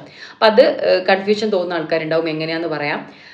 സംഭവം എന്താണെന്ന് വെച്ച് കഴിഞ്ഞാൽ രാജ്യസഭയിലെ 1/3 അംഗങ്ങൾ ഓരോ 2 വർഷം കൂടുമ്പോഴത്തെ അംഗങ്ങളാണ്. 1/3 അംഗങ്ങൾ ഓരോ 2 വർഷം കൂടുമ്പോഴും വിരമിക്കുകയും ആ ഒടുവിലേക്ക് തിരഞ്ഞെടുപ്പ് നടക്കുകയും ചെയ്യുന്നു. അപ്പോൾ ഇത് എന്തുകൊണ്ട് എപ്പോഴും സ്ഥിരസഭയായിട്ട് ഇരിക്കുന്നത് നോക്കിക്കഴിഞ്ഞാൽ ലോകസഭയിലേക്ക് ഒരൊറ്റ തവണയാണ് തെരഞ്ഞെടുപ്പ് നടന്നത്. എല്ലാവരും കൂടി ഒന്നിച്ചു വരികയാണ് ചെയ്യുന്നത്. പിന്നെ അതിൻ്റെ ഇടയ്ക്ക് ഇപ്പം ഏതെങ്കിലും ഒരു MP മരണപ്പെട്ടു പോയി അല്ലെങ്കിൽ രാജിവെക്കുക, ഇങ്ങനത്തെ സാഹചര്യങ്ങളിലൊക്കെ എന്ത് ചെയ്യും, ആ മണ്ഡലത്തിലേക്ക് പ്രത്യേക ഉപതെരഞ്ഞെടുപ്പ് നടക്കും. അതല്ലാതെ നോക്കിക്കഴിഞ്ഞാൽ നോർമലി എന്താണ്, ലോകസഭയിലേക്ക് ഒരൊറ്റ തെരഞ്ഞെടുപ്പ്, ഫസ്റ്റുള്ള തെരഞ്ഞെടുപ്പിൽ എല്ലാവരും കൂടെ വന്നിരിക്കുക ചെയ്യുന്നത്. എല്ലാവരും കൂടെ ഒന്നിച്ചിട്ടാണ് പോവുകയും ചെയ്യുന്നത്. പക്ഷെ രാജ്യസഭയിലേക്ക് അങ്ങനെയല്ല, എല്ലാവരും കൂടെ ഒന്നിച്ചിട്ടല്ല തെരഞ്ഞെടുപ്പ് നടക്കുന്നത്. ഓരോ 2 വർഷം കൂടുമ്പോൾ എന്ത് ചെയ്യും, 3 അംഗങ്ങൾ പോവും. അപ്പോൾ അവിടുത്തെ ആ വേക്കൻ്റ് ആയ പോസ്റ്റിലേക്ക് വീണ്ടും തെരഞ്ഞെടുപ്പ് നടക്കും. അതുകൊണ്ടാണ് എന്ത് ചെയ്യുന്നത്, ഇതൊരു സ്ഥിരം സഭയായിട്ട് ഇത് ഒരിക്കലും എന്ത് ചെയ്യുന്നില്ല, കംപ്ലീറ്റ് ആയിട്ട് ഡിസോൾവ് ചെയ്യുന്നില്ല, പിരിച്ചുവിടുകയോ അല്ലെങ്കിൽ ഇത് കംപ്ലീറ്റ് ആയിട്ട് പിന്നെ ഇതിൻ്റെ ഒരു ടേം അവസാനിക്കുന്നില്ല. ഓരോ രാജ്യസഭാ അംഗങ്ങൾക്കും എന്തുണ്ട്, പക്ഷേ കാലാവധിൻ്റെ ഓരോരുത്തരും 6 വർഷം പൂർത്തിയാകുമ്പോൾ അവരവരെ ടൈം കഴിയുമ്പോൾ അവരവർ പോകും. ഇങ്ങനെയാണ് ആ ഒരു സിസ്റ്റം എന്ന് പറയുന്നത്. ഓക്കെ, ലോകസഭയിൽ സ്പീക്കറാണ് അധ്യക്ഷൻ എന്നുണ്ടെങ്കിൽ രാജ്യസഭയിൽ ആരാണ് അധ്യക്ഷൻ? അത് നമ്മുടെ ഉപരാഷ്ട്രപതിയാണ്. ആരാണ്? ഉപരാഷ്ട്രപതിയാണ്. ഇനി രാജ്യസഭയുടെ പരമാവധി അംഗബലം 250 അതിൽ 238 പേരെ എന്ത് ചെയ്യുന്നു, തെരഞ്ഞെടുത്ത് വിടുന്നു. അത് ആരാണ് തെരഞ്ഞെടുക്കുന്നത്? MLA മാർ. സംസ്ഥാന നിയമസഭകളിലെ MLA മാർ എന്ത് ചെയ്യുന്നു, തെരഞ്ഞെടുക്കുന്നു. പക്ഷെ 12 പേര് എങ്ങനെയാണ് നോമിനേറ്റ് ചെയ്യപ്പെടുകയാണ്. എങ്ങനെ? നമ്മുടെ രാഷ്ട്രപതിയാണ് എന്ത് ചെയ്യുന്നത്, 12 പേരെ രാജ്യസഭയിലേക്ക് നോമിനേറ്റ് ചെയ്യുന്നത്. അതായത് കലാശാസ്ത്രം, സാഹിത്യം, സാമൂഹ്യ സേവനം എന്നീ മേഖലകളിൽ കഴിവ് തെളിയിച്ചിട്ടുള്ള പ്രഗത്ഭരായ വ്യക്തികൾ എന്ത് ചെയ്യുന്നു, അങ്ങനത്തെ 12 പേരെ രാഷ്ട്രപതിക്ക് എന്ത് ചെയ്യാം, രാജ്യസഭയിലോട്ട് നോമിനേറ്റ് ചെയ്യാം. ഇനി ഉപരാഷ്ട്രപതി നമ്മൾ പറഞ്ഞു, രാജ്യസഭയുടെ അധ്യക്ഷൻ എന്ന് പറയുന്നത് ആരാണ്? നമ്മുടെ ഉപരാഷ്ട്രപതിയാണ് രാജ്യസഭയുടെ അധ്യക്ഷൻ എന്ന് പറയുന്നത്. അതുകൊണ്ട് തന്നെ ഈ ഉപരാഷ്ട്രപതിയെ നീക്കം ചെയ്യാനുള്ള നടപടിക്രമങ്ങൾ എവിടെയാണ് ആരംഭിക്കുക? അത് രാജ്യസഭയിലായിരിക്കും ആരംഭിക്കുക. ഇത് കൂടാതെ രാജ്യസഭയുടെ ഒരു പ്രത്യേക അധികാരം എന്ന് പറയുന്നത് പുതിയ അഖിലേന്ത്യാ സർവീസ് സൃഷ്ടിക്കുന്നതിന് പാർലമെന്റിനെ ചുമതലപ്പെടുത്താനുള്ള അധികാരം രാജ്യസഭയിലേക്കാണ് ഉള്ളത്. അതായത് ഇപ്പം നമ്മുടെ IAS IPS IFS ഒക്കെ പോലെ പുതിയൊരു സർവീസ്, അഖിലേന്ത്യാ സർവീസ് കൊണ്ടുവരണം എന്നുണ്ടെങ്കിൽ എന്ത് ചെയ്യണം, അതിന് നമ്മുടെ ഈ പറഞ്ഞ രാജ്യസഭയുടെ പെർമിഷൻ ആവശ്യം ആണ്. അപ്പോൾ ഇവിടെ ജസ്റ്റ് ഒരു ടേബിൾ ഉണ്ട്, അപ്പോൾ നമുക്ക് ജസ്റ്റ് ഒന്ന് ഫില്ല് ചെയ്യാം. ലോകസഭയും രാജ്യസഭയും നമ്മൾ ആ ഒരു ഡിഫറൻസ് ആണ് നമ്മളിവിടെ എഴുതേണ്ടത്. ലോകസഭ എന്താണ്? അധോസഭ എന്നാണ് അറിയപ്പെടുന്നത്. ലോകസഭ, അധോസഭ. ഇത് മാറിപ്പോകാതിരിക്കും, ഇങ്ങനെ ആലോചിച്ചാൽ മതി. രാജ്യസഭയിൽ രായുണ്ട്, ഉപരിസഭയിലും രായുണ്ട്. അപ്പൊ അതുകൊണ്ട് രാജ്യസഭയാണ് ഉപരിസഭ എന്ന് ആലോചിക്കാം. പരമാവധി അംഗസംഖ്യ ഇവിടെ 550 ഇവിടെ എത്രയാ? 250. എങ്ങനെയാ? 238 + 12. മത്സരപ്രായം എത്രയാണ്? ലോകസഭയിൽ 25 ആണെങ്കിൽ ഇവിടെ 30. ലോകസഭയിൽ കാലാവധി 5 വർഷമാണെങ്കിൽ രാജ്യസഭയിൽ കാലാവധി ഉണ്ടോ? ഇല്ല. ലോകസഭയിലെ അധ്യക്ഷൻ സ്പീക്കർ ആണെങ്കിൽ രാജ്യസഭയിൽ അതാരാണ്? ഉപരാഷ്ട്രപതി ആണ്. ഉപരാഷ്ട്രപതി ആണ്. ഓക്കെ. ഇനി നിയമനിർമ്മാണം ഇന്ത്യ എങ്ങനെയാണ്, അതായത് പാർലമെന്റ് നിയമം നിർമ്മിക്കും. ഈ നിയമം നിർമ്മിക്കുന്നത് എങ്ങനെയാണെന്നാണ് നമ്മൾ നോക്കാൻ പോകുന്നത്. ഇന്ത്യയിൽ നിയമം നിർമ്മിക്കാനുള്ള അധികാരം പാർലമെന്റിൽ നിക്ഷിപ്തമാണ്. പിന്നെ നിയമനിർമ്മാണം ഒരു സാങ്കേതിക പ്രക്രിയ മാത്രമല്ല, ഒരു രാഷ്ട്രീയ പ്രക്രിയ കൂടിയാണ്. കാരണം പലപ്പോഴും ഈ തെരഞ്ഞെടുപ്പ് സമയങ്ങളിലൊക്കെ ജനങ്ങൾക്ക് പലതരത്തിലുള്ള വാഗ്ദാനങ്ങളും കൊടുത്തിട്ടുണ്ടാവും. ഞങ്ങൾ ഇന്ന നിയമം നിർമ്മിക്കുക, ആ നിയമം നിർമ്മിക്കുക. അപ്പം അവരുടെ തിരഞ്ഞെടുപ്പ് വാഗ്ദാനം പാലിക്കുന്നതിന്റെ ഭാഗം കൂടിയാണ് എന്തെന്ന് പറയുന്നത്, ഇത്തരത്തിലുള്ള നിയമനിർമ്മാണം എന്ന് പറയുന്നത്. നിയമനിർമ്മാണത്തിന് മന്ത്രിസഭ അംഗീകാരം നൽകിക്കഴിഞ്ഞാൽ പിന്നെ എന്ത് ചെയ്യും? ബന്ധപ്പെട്ട മന്ത്രാലയത്തിന്റെ മേൽനോട്ടത്തിലും നിർദ്ദേശങ്ങൾക്കും അനുസൃതമായിട്ട് ഉദ്യോഗസ്ഥരാണ് നിയമത്തിന്റെ കരട് രൂപമായിട്ടുള്ള ബില്ല് തയ്യാറാക്കുക. നമ്മൾ കാണുന്നത് ഏതെങ്കിലും ഒരു മന്ത്രിയോ അല്ലെങ്കിൽ MP ആണ് വായിക്കുന്നതായിട്ട് കാണുന്നത്. പക്ഷെ ഇതിന്റെ ഒരു ബില്ലിന്റെ കരട് രൂപം തയ്യാറാക്കുന്നത് ആരാണ്? നമ്മുടെ ഉദ്യോഗസ്ഥന്മാരാണ്. അതായത് മന്ത്രാലയവുമായിട്ട് ഇപ്പോൾ ഒരു മന്ത്രി ഒരു ബില്ല് അവതരിപ്പിക്കുകയാണ് എന്നുണ്ടെങ്കിൽ ആ ബില്ല് ശരിക്കും അതിന്റെ കരട് രൂപം കാര്യങ്ങളൊക്കെ തയ്യാറാക്കുന്ന ആരാണ്? ആ മന്ത്രാലയവുമായിട്ട്, ആ മന്ത്രിയുടെ മന്ത്രാലയവുമായിട്ട് ബന്ധപ്പെട്ട ഉദ്യോഗസ്ഥരായിരിക്കും. ബില്ലുകൾ വിവിധ തരമുണ്ട്. ആരാണ് അവതരിപ്പിക്കുന്നത്, അതായത് ആരവതരിപ്പിക്കും എന്നതിൻ്റെ അടിസ്ഥാനത്തിൽ ബില്ലിനെ നമുക്ക് രണ്ടായിട്ട് തരംതിരിക്കാം. ഗവൺമെന്റ് ബില്ല് എന്നും അതുപോലെ തന്നെ സ്വകാര്യ ബില്ല് അല്ലെങ്കിൽ പ്രൈവറ്റ് ബില്ല് എന്നും. ഗവൺമെന്റ് ബില്ല് ആരാ അവതരിപ്പിക്കുക? അത് മന്ത്രിമാര്, അതായത് മന്ത്രിമാർ അവതരിപ്പിക്കുന്ന ബില്ലിനെയാണ് നമ്മൾ ഗവൺമെന്റ് ബില്ല് എന്ന് വിളിക്കുന്നത്. സ്വകാര്യ ബില്ല് എന്ന് പറയുമ്പോൾ എന്താ, വേറെ പുറത്തുനിന്ന് ആരെയും വന്ന് അവതരിപ്പിക്കണോ? അല്ല, ഒരു സാധാരണ MP അല്ലെങ്കിൽ മന്ത്രിയല്ലാത്ത ഒരു പാർലമെന്റ് അംഗം അവതരിപ്പിക്കുന്ന ബില്ലിനെയാണ് നമ്മൾ എന്തെന്ന് വിളിക്കുന്നത്? സ്വകാര്യ ബില്ല് എന്ന് വിളിക്കുന്നത്. ഇതുകൂടാതെ പൊതുഖജനാവിലേക്കുള്ള ധനസമാഹരണവും ചെലവഴിക്കലും സംബന്ധിക്കുന്ന ബില്ലുകളെയാണ് നമ്മൾ എന്തെന്ന് പറയുന്നത്? ധനബില്ലുകൾ എന്ന് പറയുന്നത്. സാധാരണ ഒരു ഓർഡിനറി ബില്ലാണ് എന്നുണ്ടെങ്കിൽ ലോകസഭയിലോ രാജ്യസഭയിലോ ഏത് സഭയിൽ വേണമെങ്കിലും ആദ്യം അവതരിപ്പിക്കാം. അപ്പൊ ലോകസഭയിൽ ഒരു പ്രൊസീജിയർ ഉണ്ട്, 1-ാം വായന, 2-ാം വായന, 3-ാം വായന. അവിടെ പാസ്സാക്കി കഴിഞ്ഞാൽ എന്ത് ചെയ്യും? അടുത്ത സഭയിലോട്ട് അയക്കും. അതിപ്പോ ആദ്യം ലോകസഭയിലാണ് അവതരിപ്പിച്ചതെന്നുണ്ടെങ്കിൽ പിന്നെ രാജ്യസഭയിലോട്ട് അയക്കും. അതല്ല, ഇനി രാജ്യസഭയിലാണ് ആദ്യം അവതരിപ്പിച്ചതെന്നുണ്ടെങ്കിൽ അവർ 3 വായനയും കഴിഞ്ഞ് പാസ്സാക്കി അടുത്ത ലോകസഭയിലോട്ട് അയക്കും. ഇങ്ങനെയാണ്. പക്ഷേ മണി ബില്ലിന്റെ കാര്യത്തിലൊരു പ്രശ്നം എന്ന് വെച്ച് കഴിഞ്ഞാൽ മണി ബില്ല് ലോകസഭയിൽ മാത്രമേ അവതരിപ്പിക്കാൻ പറ്റുള്ളൂ. അത് എന്തുകൊണ്ടാന്ന് വെച്ച് കഴിഞ്ഞാൽ ശരിക്കും ഇന്ത്യയിലെ ജനങ്ങളെ പ്രതിനിധീകരിക്കുന്ന, ജനങ്ങൾ നേരിട്ട് തെരഞ്ഞെടുത്ത് വിട്ട് വന്നവരാണ് ഇവിടെ ഉള്ളത്, ലോകസഭയിലുള്ള. അപ്പം അതുകൊണ്ട് തന്നെ നമ്മുടെ ധനപരമായ കാര്യങ്ങൾ അങ്ങനെ ജനങ്ങൾ നേരിട്ട് തെരഞ്ഞെടുത്ത് വിട്ട ആളുകൾ ചെയ്താൽ മതി, അല്ലെങ്കിൽ അവർക്കാണ് അതിൽ കുറച്ചും കൂടെ ഒരു എന്താ പറയുക, കുറച്ചും കൂടെ ഒരു ഹൈ ഹാൻഡ് വേണ്ടത് എന്നുള്ളത് കൊണ്ടാണ് എന്ത് ചെയ്യുന്നത്, അത്തരത്തിൽ ആക്കിയിട്ടുള്ളത്. ഇനി ഭരണഘടനാ ഭേദഗതി ബില്ലുകളും സാധാരണ ബില്ലുകളും എന്തായിട്ടാണ് കണക്കാക്കുന്നത്? ധനേതര ബില്ലുകളായിട്ടാണ് കണക്കാക്കുന്നത്. അപ്പൊ ഒരു ബിൽ നിയമമാകുന്നതിന്റെ വിവിധ ഘട്ടങ്ങളാണ് 1-ാം വായന, 2-ാം വായന, 3-ാം വായന. 1-ാം വായനയിൽ എന്താണ്? ധനബില്ലല്ലാത്ത ഏതൊരു ബില്ലും ഇരുസഭയിൽ ഏതെങ്കിലും ഒന്നിൽ മന്ത്രിക്കോ അവതരിപ്പിക്കാം, സ്വകാര്യ അംഗത്തിനോ അവതരിപ്പിക്കാം. 2-ാം വായന ഈ ഘട്ടത്തിൽ ബിൽ കമ്മിറ്റിയുടെ പരിഗണനയ്ക്കായിട്ട്, അതായത് ഈ ബില്ല് അവതരിപ്പിക്കും, അത് കഴിഞ്ഞൊരു കമ്മിറ്റി, അതായത് 2 സഭയിൽ നിന്നും, അതായത് ഭരണപക്ഷത്തു നിന്നും പ്രതിപക്ഷത്തു നിന്നും ആളുകൾ ഉൾപ്പെട്ടിട്ടുള്ള ഒരു കമ്മിറ്റി രൂപീകരിക്കുന്നു. അവരെന്ത് ചെയ്യും? ഇത് ചർച്ചയ്ക്ക് കൊണ്ടുപോകും. പിന്നെ അതിന്റെ റിപ്പോർട്ടിങ് അവതരിപ്പിക്കുന്നതും കൂടെ ഉണ്ട്. അതുകൊണ്ട് തന്നെ 2-ാം വായനയിൽ 2 ഘട്ടങ്ങളുണ്ട്. കമ്മിറ്റി ഘട്ടവും, ഇത് PSC ചോദിച്ചിട്ടുണ്ട് കേട്ടോ, അങ്ങനെ ഈ ഒരു സ്റ്റേജസ് ഓർഡർ ആക്കാൻ വേണ്ടിയിട്ട് ചോദിച്ചിട്ടുണ്ട്. കമ്മിറ്റി ഘട്ടം, റിപ്പോർട്ടിംഗ് ഘട്ടം എന്നിങ്ങനെ ഒരു 2 ഘട്ടം കൂടെ എവിടെയുണ്ട്? 2-ാം വായനയിൽ ഉണ്ട്. അപ്പം ബില്ല് കമ്മിറ്റിയുടെ പരിഗണനയ്ക്ക് അയക്കുകയോ സഭയിൽ തന്നെ ചർച്ച ചെയ്യുകയോ ചെയ്യുന്നു. കമ്മിറ്റി ഘട്ടം എന്നും ഇത് അറിയപ്പെടുന്നു. മാറ്റങ്ങളോ ഭേദഗതികളോ ഈ ഘട്ടത്തിൽ സ്വീകരിക്കാം. 3-ാം വായന എന്താണ്? ഒന്നുകിൽ ബില്ല് അംഗീകരിക്കും അല്ലെങ്കിൽ നിരസിക്കുകയും ചെയ്യുന്നു. അപ്പം ഈ ഒരു 3 ഘട്ടത്തിലെ ഏറ്റവും അതായത് ഏറ്റവും ദൈർഘ്യമേറിയ ഘട്ടം എന്ന് പറയുന്നത് 2-ാം വായനയാണ്. 1-ാം വായനയിൽ ജസ്റ്റ് അതിന് ഇൻട്രൊഡക്ഷനും കാര്യങ്ങളാണ്. മെയിൻ ആയിട്ടുള്ള ചേഞ്ചസ് ഒക്കെ വരുത്തുന്നത് എപ്പോഴാണ്? 2-ാം വായനയിലാണ്. 3-ാം വായനയിൽ കാര്യമായിട്ടുള്ള ചേഞ്ചസ് ഒന്നും വരുത്താറില്ല. ഒന്നുകിൽ ബില്ല് അംഗീകരിക്കും അല്ലെങ്കിൽ അത് നിരസിക്കും. അങ്ങനെയാണ് വരിക കേട്ടോ. ഓക്കെ, ബില്ല് ആദ്യം അവതരിച്ച സഭയിൽ നടപടിക്രമങ്ങൾ പൂർത്തിയായാൽ അടുത്ത സഭയിലോട്ട് അയക്കും. അവിടെ ഇതേ സെയിം വായന, നേരത്തെ പറഞ്ഞ പോലെ തന്നെ. അവസാനം രാഷ്ട്രപതിയുടെ അംഗീകാരം ലഭിക്കുന്ന കൂടിയാണ് ബില്ല് എന്തായിട്ട് മാറുന്നത്? നിയമമായിട്ട് മാറുന്നത്. ഇനി ഭരണഘടന ഭേദഗതിയെ കുറിച്ചിട്ടാണ് നമ്മൾ പറയാൻ പോകുന്നത്. അതായത് ഭരണഘടന ഉണ്ടാക്കുന്ന സമയത്ത് തന്നെ നമ്മുടെ ഭരണഘടനാ കർത്താക്കൾക്ക് അറിയായിരുന്നു ഇത് കാലക്രമേണ ഇതിൽ മാറ്റമൊക്കെ വരുത്തേണ്ടി വരും. അപ്പം എങ്ങനെ മാറ്റം വരുത്തണം എന്നുള്ള കാര്യവും അവിടെ തന്നെ ഭരണഘടനയിൽ തന്നെ എന്ത് ചെയ്തിട്ടുണ്ട്? പറഞ്ഞിട്ടുണ്ട്. അപ്പൊ ജസ്റ്റ് ഇത് 61-ാം ഭരണഘടനാ ഭേദഗതിയെ കുറിച്ച് പറയുന്നുണ്ട്. 61-ാം ഭരണഘടനാ ഭേദഗതി എന്തുമായിട്ട് ബന്ധപ്പെട്ടാൽ നമുക്ക് ഇതിൽ നിന്ന് മനസ്സിലാവും? തെരഞ്ഞെടുപ്പ് പ്രായത്തിലുള്ള ചേഞ്ച് ആണെന്ന്. അതായത് ആദ്യം 21 വയസ്സായിരുന്നു നമ്മുടെ ഭരണഘടന നിലവിൽ വരുന്ന സമയത്ത്.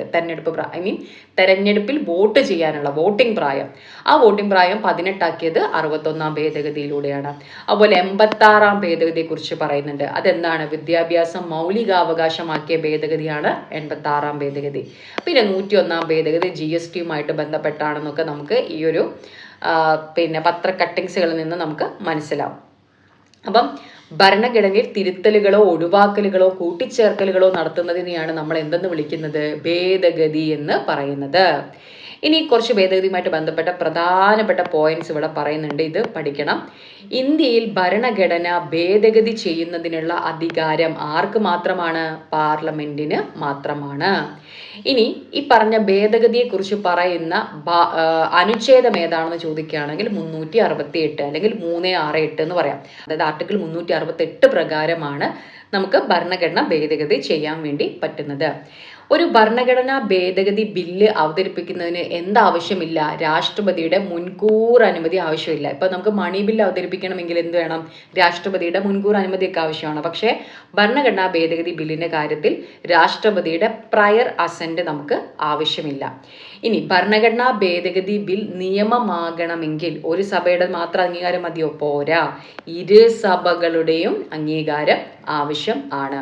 അതുപോലെ ഈ ഭരണഘടനാ ഭേദഗതിയുടെ കാര്യത്തിൽ സംയുക്ത സമ്മേളനം അല്ലെങ്കിൽ ജോയിന്റ് സിറ്റിംഗ് എന്ന് പറഞ്ഞ ഒരു പ്രൊവിഷൻ ഇല്ല. അതായത് സാധാരണഗതിയിൽ ലോകസഭയും രാജ്യസഭയും വെവ്വേറെ സമ്മേളിച്ചിട്ടാണ് എന്ത് ചെയ്യുന്നത്? ഒരു ബില്ല് നിയമമാക്കി മാറ്റുന്നത് അല്ലെങ്കിൽ ബില്ല് അവതരിപ്പിക്കുന്നതും പാസ്സാക്കുന്നതൊക്കെ. അപ്പം ഏതെങ്കിലും സാഹചര്യത്തിൽ ഇവരിങ്ങനെ വെവ്വേറെ സമ്മേളിച്ചിട്ട് ഒരു ബില്ല് പാസ്സാക്കാൻ പറ്റുന്നില്ല എന്നുണ്ടെങ്കിൽ ഇവർക്ക് എന്ത് ചെയ്യാം? ഒന്നിച്ചിരുന്നിട്ട് ബില്ല് പാസ്സാക്കാൻ പറ്റുമോ നോക്കാം, സംയുക്ത സമ്മേളനം വിളിക്കാൻ പറ്റും. പക്ഷേ ഭരണഘടനാ ഭേദഗതിന്റെ ബില്ലിന്റെ കാര്യത്തിൽ എന്തില്ല? സംയുക്ത സമ്മേളനം എന്നുള്ള പ്രൊവിഷൻ ഇല്ല. അത് അവരെന്ത് ചെയ്യണം? ഒറ്റയ്ക്ക് തന്നെ പാസ്സാക്കണം എന്നുള്ളതാണ്. അപ്പം ഒരു ഭരണഘടനാ ഭേദഗതി നിയമം ഭരണഘടനയുടെ വാക്കുകൾക്കോ അർത്ഥത്തിനോ വിരുദ്ധമാണെന്ന് കണ്ടാൽ ആ നിയമത്തെ അസാധുവാക്കാൻ ജുഡീഷ്യറിക്ക് അധികാരമുണ്ട്. എന്താണ് ഉദ്ദേശിക്കുന്നത്? ഭരണഘടനാ ഭേദഗതി എന്തിന്റെ പരിധിയിൽ വരും? ജുഡീഷ്യൽ റിവ്യൂവിന്റെ പരിധിയിൽ വരും എന്നുള്ള കാര്യമാണ് പറയുന്നത്. കാരണം എന്തൊരു ഭരണഘടനയിൽ മാറ്റം വരുത്തിയും ഒക്കെ ആണെങ്കിലും അല്ലെങ്കിൽ പാർലമെന്റും നിയമനിർമ്മാണ സഭകളൊക്കെ നിയമം നിർമ്മിക്കുന്ന സമയത്താണ് എന്നുണ്ടെങ്കിലും അത് എന്ത് ചെയ്യണം? ഭരണഘടനയുടെ അടിസ്ഥാന ഘടനയോട് ഒരു യോജിച്ചു പോകുന്നതായിരിക്കണം. അല്ലെങ്കിൽ തോന്നുന്ന പോലെ ഒന്നും എന്ത് ചെയ്യാൻ പറ്റില്ല? ഭരണഘടന ഭേദഗതി ചെയ്യാൻ പറ്റില്ല. അങ്ങനെ അത്തരത്തിൽ ഭരണഘടനയോട് ചേർന്ന് പോകുന്നില്ല എന്ന് മനസ്സിലാക്കി കഴിഞ്ഞാൽ, അടിസ്ഥാന ആശയങ്ങളോട് ചേർന്ന് പോകുന്നില്ല എന്ന് മനസ്സിലാക്കി കഴിഞ്ഞാൽ എന്ത് ചെയ്യാം? കോടതിക്ക് അത് റദ്ദ് ചെയ്യാനുള്ള അധികാരം ഉണ്ട്. ഇനി ഭേദഗതി രീതികൾ, മെത്തേഡ് ഓഫ് അമെൻമെന്റ്സ് ഇവിടെ പറയുന്നുണ്ട്. അയവുള്ള ഭേദഗതി അല്ലെങ്കിൽ ഫ്ലെക്സിബിൾ അമെൻമെന്റ്, ദൃഢമായ ഭേദഗതി അല്ലെങ്കിൽ റിജിഡ് അമെൻമെന്റ്, അതിദൃഢമായ ഭേദഗതി അല്ലെങ്കിൽ മോർ റിജിഡ് അമെൻമെന്റ് എന്ന് നമുക്ക് വിളിക്കാം. ഓക്കെ, അപ്പൊ എന്താണ് ഫ്ലെക്സിബിൾ അമെൻമെന്റ് എന്ന് പറയുന്നത്? അതായത് അയവുള്ള ഭേദഗതി എന്ന് പറയുമ്പോൾ നമ്മുടെ ഭരണഘടനയിലെ ചില കാര്യങ്ങൾ ഭേദഗതി ചെയ്യാൻ എന്ത് മതി? പാർലമെന്റിന്റെ കേവല ഭൂരിപക്ഷം അല്ലെങ്കിൽ സിമ്പിൾ മെജോറിറ്റി മാത്രം മതി. അതായത് ഒരു സാധാരണ നിയമനിർമ്മാണത്തിന് സമാനമായ നടപടിക്രമങ്ങൾ വഴി എന്ത് ചെയ്യാം? ഭേദഗതി ചെയ്യാം. അപ്പൊ അതിന് എക്സാമ്പിൾ ഇവിടെ പറയുന്നുണ്ട്. സംസ്ഥാനങ്ങളുടെ പേര് മാറ്റുക, അതിരുകള്, പൗരത്വമൊക്കെ ആയിട്ട് ബന്ധപ്പെട്ട കാര്യങ്ങളിൽ ചേഞ്ച് വരുത്താൻ എന്ത് മതി? പാർലമെന്റിന്റെ സിമ്പിൾ മെജോറിറ്റി അല്ലെങ്കിൽ കേവല ഭൂരിപക്ഷം മതി. കുറച്ചും കൂടെ സിമ്പിൾ ആണ്. അതുകൊണ്ടാണ് ഇതിനെ ഫ്ലെക്സിബിൾ അമെൻമെന്റ് എന്ന് പറയുന്നത്. ഇനി അടുത്തതാണ് ദൃഢമായ ഭേദഗതി. ഇത് ഇത്തിരി ബുദ്ധിമുട്ടാണ്. അതാണ് ഇതിന് റിജിഡ് അമെൻമെന്റ് എന്ന് പറയുന്നത്. ചില പ്രധാനപ്പെട്ട വകുപ്പുകൾ ഭേദഗതി വരുത്തുവാൻ പാർലമെന്റിന്റെ ഇരു സഭകളുടെയും പ്രത്യേക ഭൂരിപക്ഷം ആവശ്യമാണ്. ഈ പ്രത്യേക ഭൂരിപക്ഷം കിട്ടുക എന്ന് പറയുന്നത് കുറച്ചൊരു ബുദ്ധിമുട്ടാണ്. മൗലികാവകാശങ്ങൾ, മാർഗനിർദ്ദേശ തത്വങ്ങൾ എന്നൊക്കെ പറയുന്നത് നമ്മുടെ ഭരണഘടനയിൽ അത്രയും അതിപ്രധാനമായ ഭാഗങ്ങളാണ്. ഈ ഭാഗങ്ങളൊക്കെ ഭേദഗതി ചെയ്യണം എന്നുണ്ടെങ്കിൽ എന്ത് വേണം? പാർലമെന്റിന്റെ പ്രത്യേക ഭൂരിപക്ഷം വേണം. അതുകൊണ്ടാണ് ഇതിനെ റിജിഡ് അമെൻമെന്റ് എന്ന് പറയുന്നത്. ഇനി അതിദൃഢമായ ഭേദഗതി എന്ന് പറയുമ്പോൾ എന്താണ്?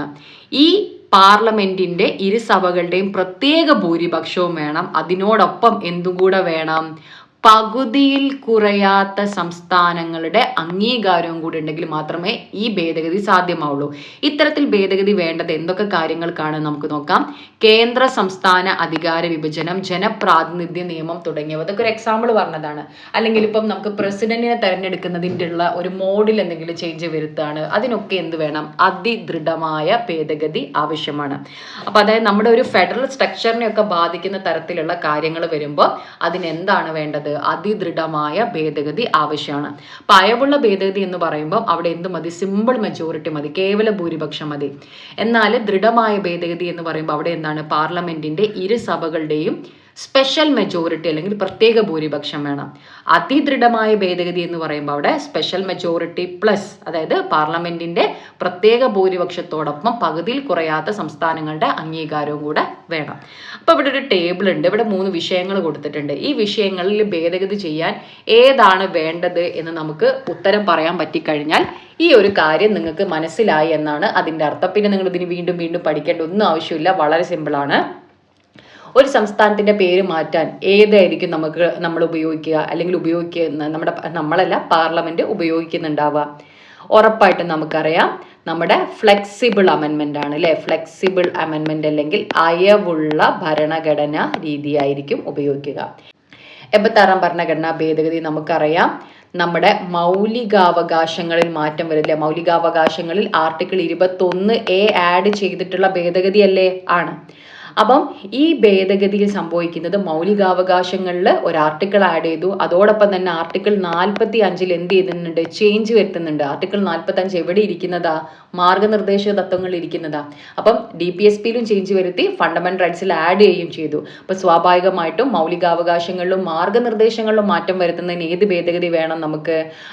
നമുക്ക് ഫ്ലെക്സിബിൾ ആണോ വേണ്ടത്? അല്ല, ദൃഢമായ ഭേദഗതിയാണ് വേണ്ടത്. ദൃഢമായ ഭേദഗതി, പാർലമെന്റിന്റെ സ്പെഷ്യൽ മെജോറിറ്റി വേണം. ഇനി കൺകറന്റ് ലിസ്റ്റിൽ ഭേദഗതി വരുത്തുക. ഒന്ന് ആലോചിച്ച് നോക്ക്. നമ്മുടെ കേന്ദ്രവും സംസ്ഥാനങ്ങളും തമ്മിലുള്ള അധികാര വിഭജനവുമായി ബന്ധപ്പെട്ട കാര്യമാണ് ലിസ്റ്റ് എന്ന് പറയുന്നത്. അപ്പൊ ലിസ്റ്റിൽ ചേഞ്ച് വരുത്താൻ എന്ത് വേണം? നമ്മുടെ അതിദൃഢമായ ഭേദഗതി ആയിരിക്കും വേണ്ടി വരിക. അതിദൃഢമായ ഭേദഗതിയായിരിക്കും വേണ്ടി വരിക. ഓക്കെ, അപ്പൊ ഇത് മനസ്സിലായി എന്ന് വിചാരിക്കുന്നു. ഇനി നമുക്ക് പഠിക്കേണ്ടത് കാര്യനിർവഹണ വിഭാഗവും നീതിന്യായ വിഭാഗവുമാണ്. അപ്പം ഓൾറെഡി ഇപ്പം തന്നെ ഇതൊരു 1 hourൻ്റെ അടുത്തായിട്ടുണ്ട് ക്ലാസ്. അപ്പോൾ എന്ത് ചെയ്യാം, നമുക്കത് ഒരു സെക്കൻഡ് പാർട്ടായിട്ട് ചെയ്യാം. ഓക്കെ, അപ്പോൾ ക്ലാസ്സിൽ കാണാം, നിങ്ങളുടെ അഭിപ്രായങ്ങളൊക്കെ അറിയിക്കുക. Okay, thank you.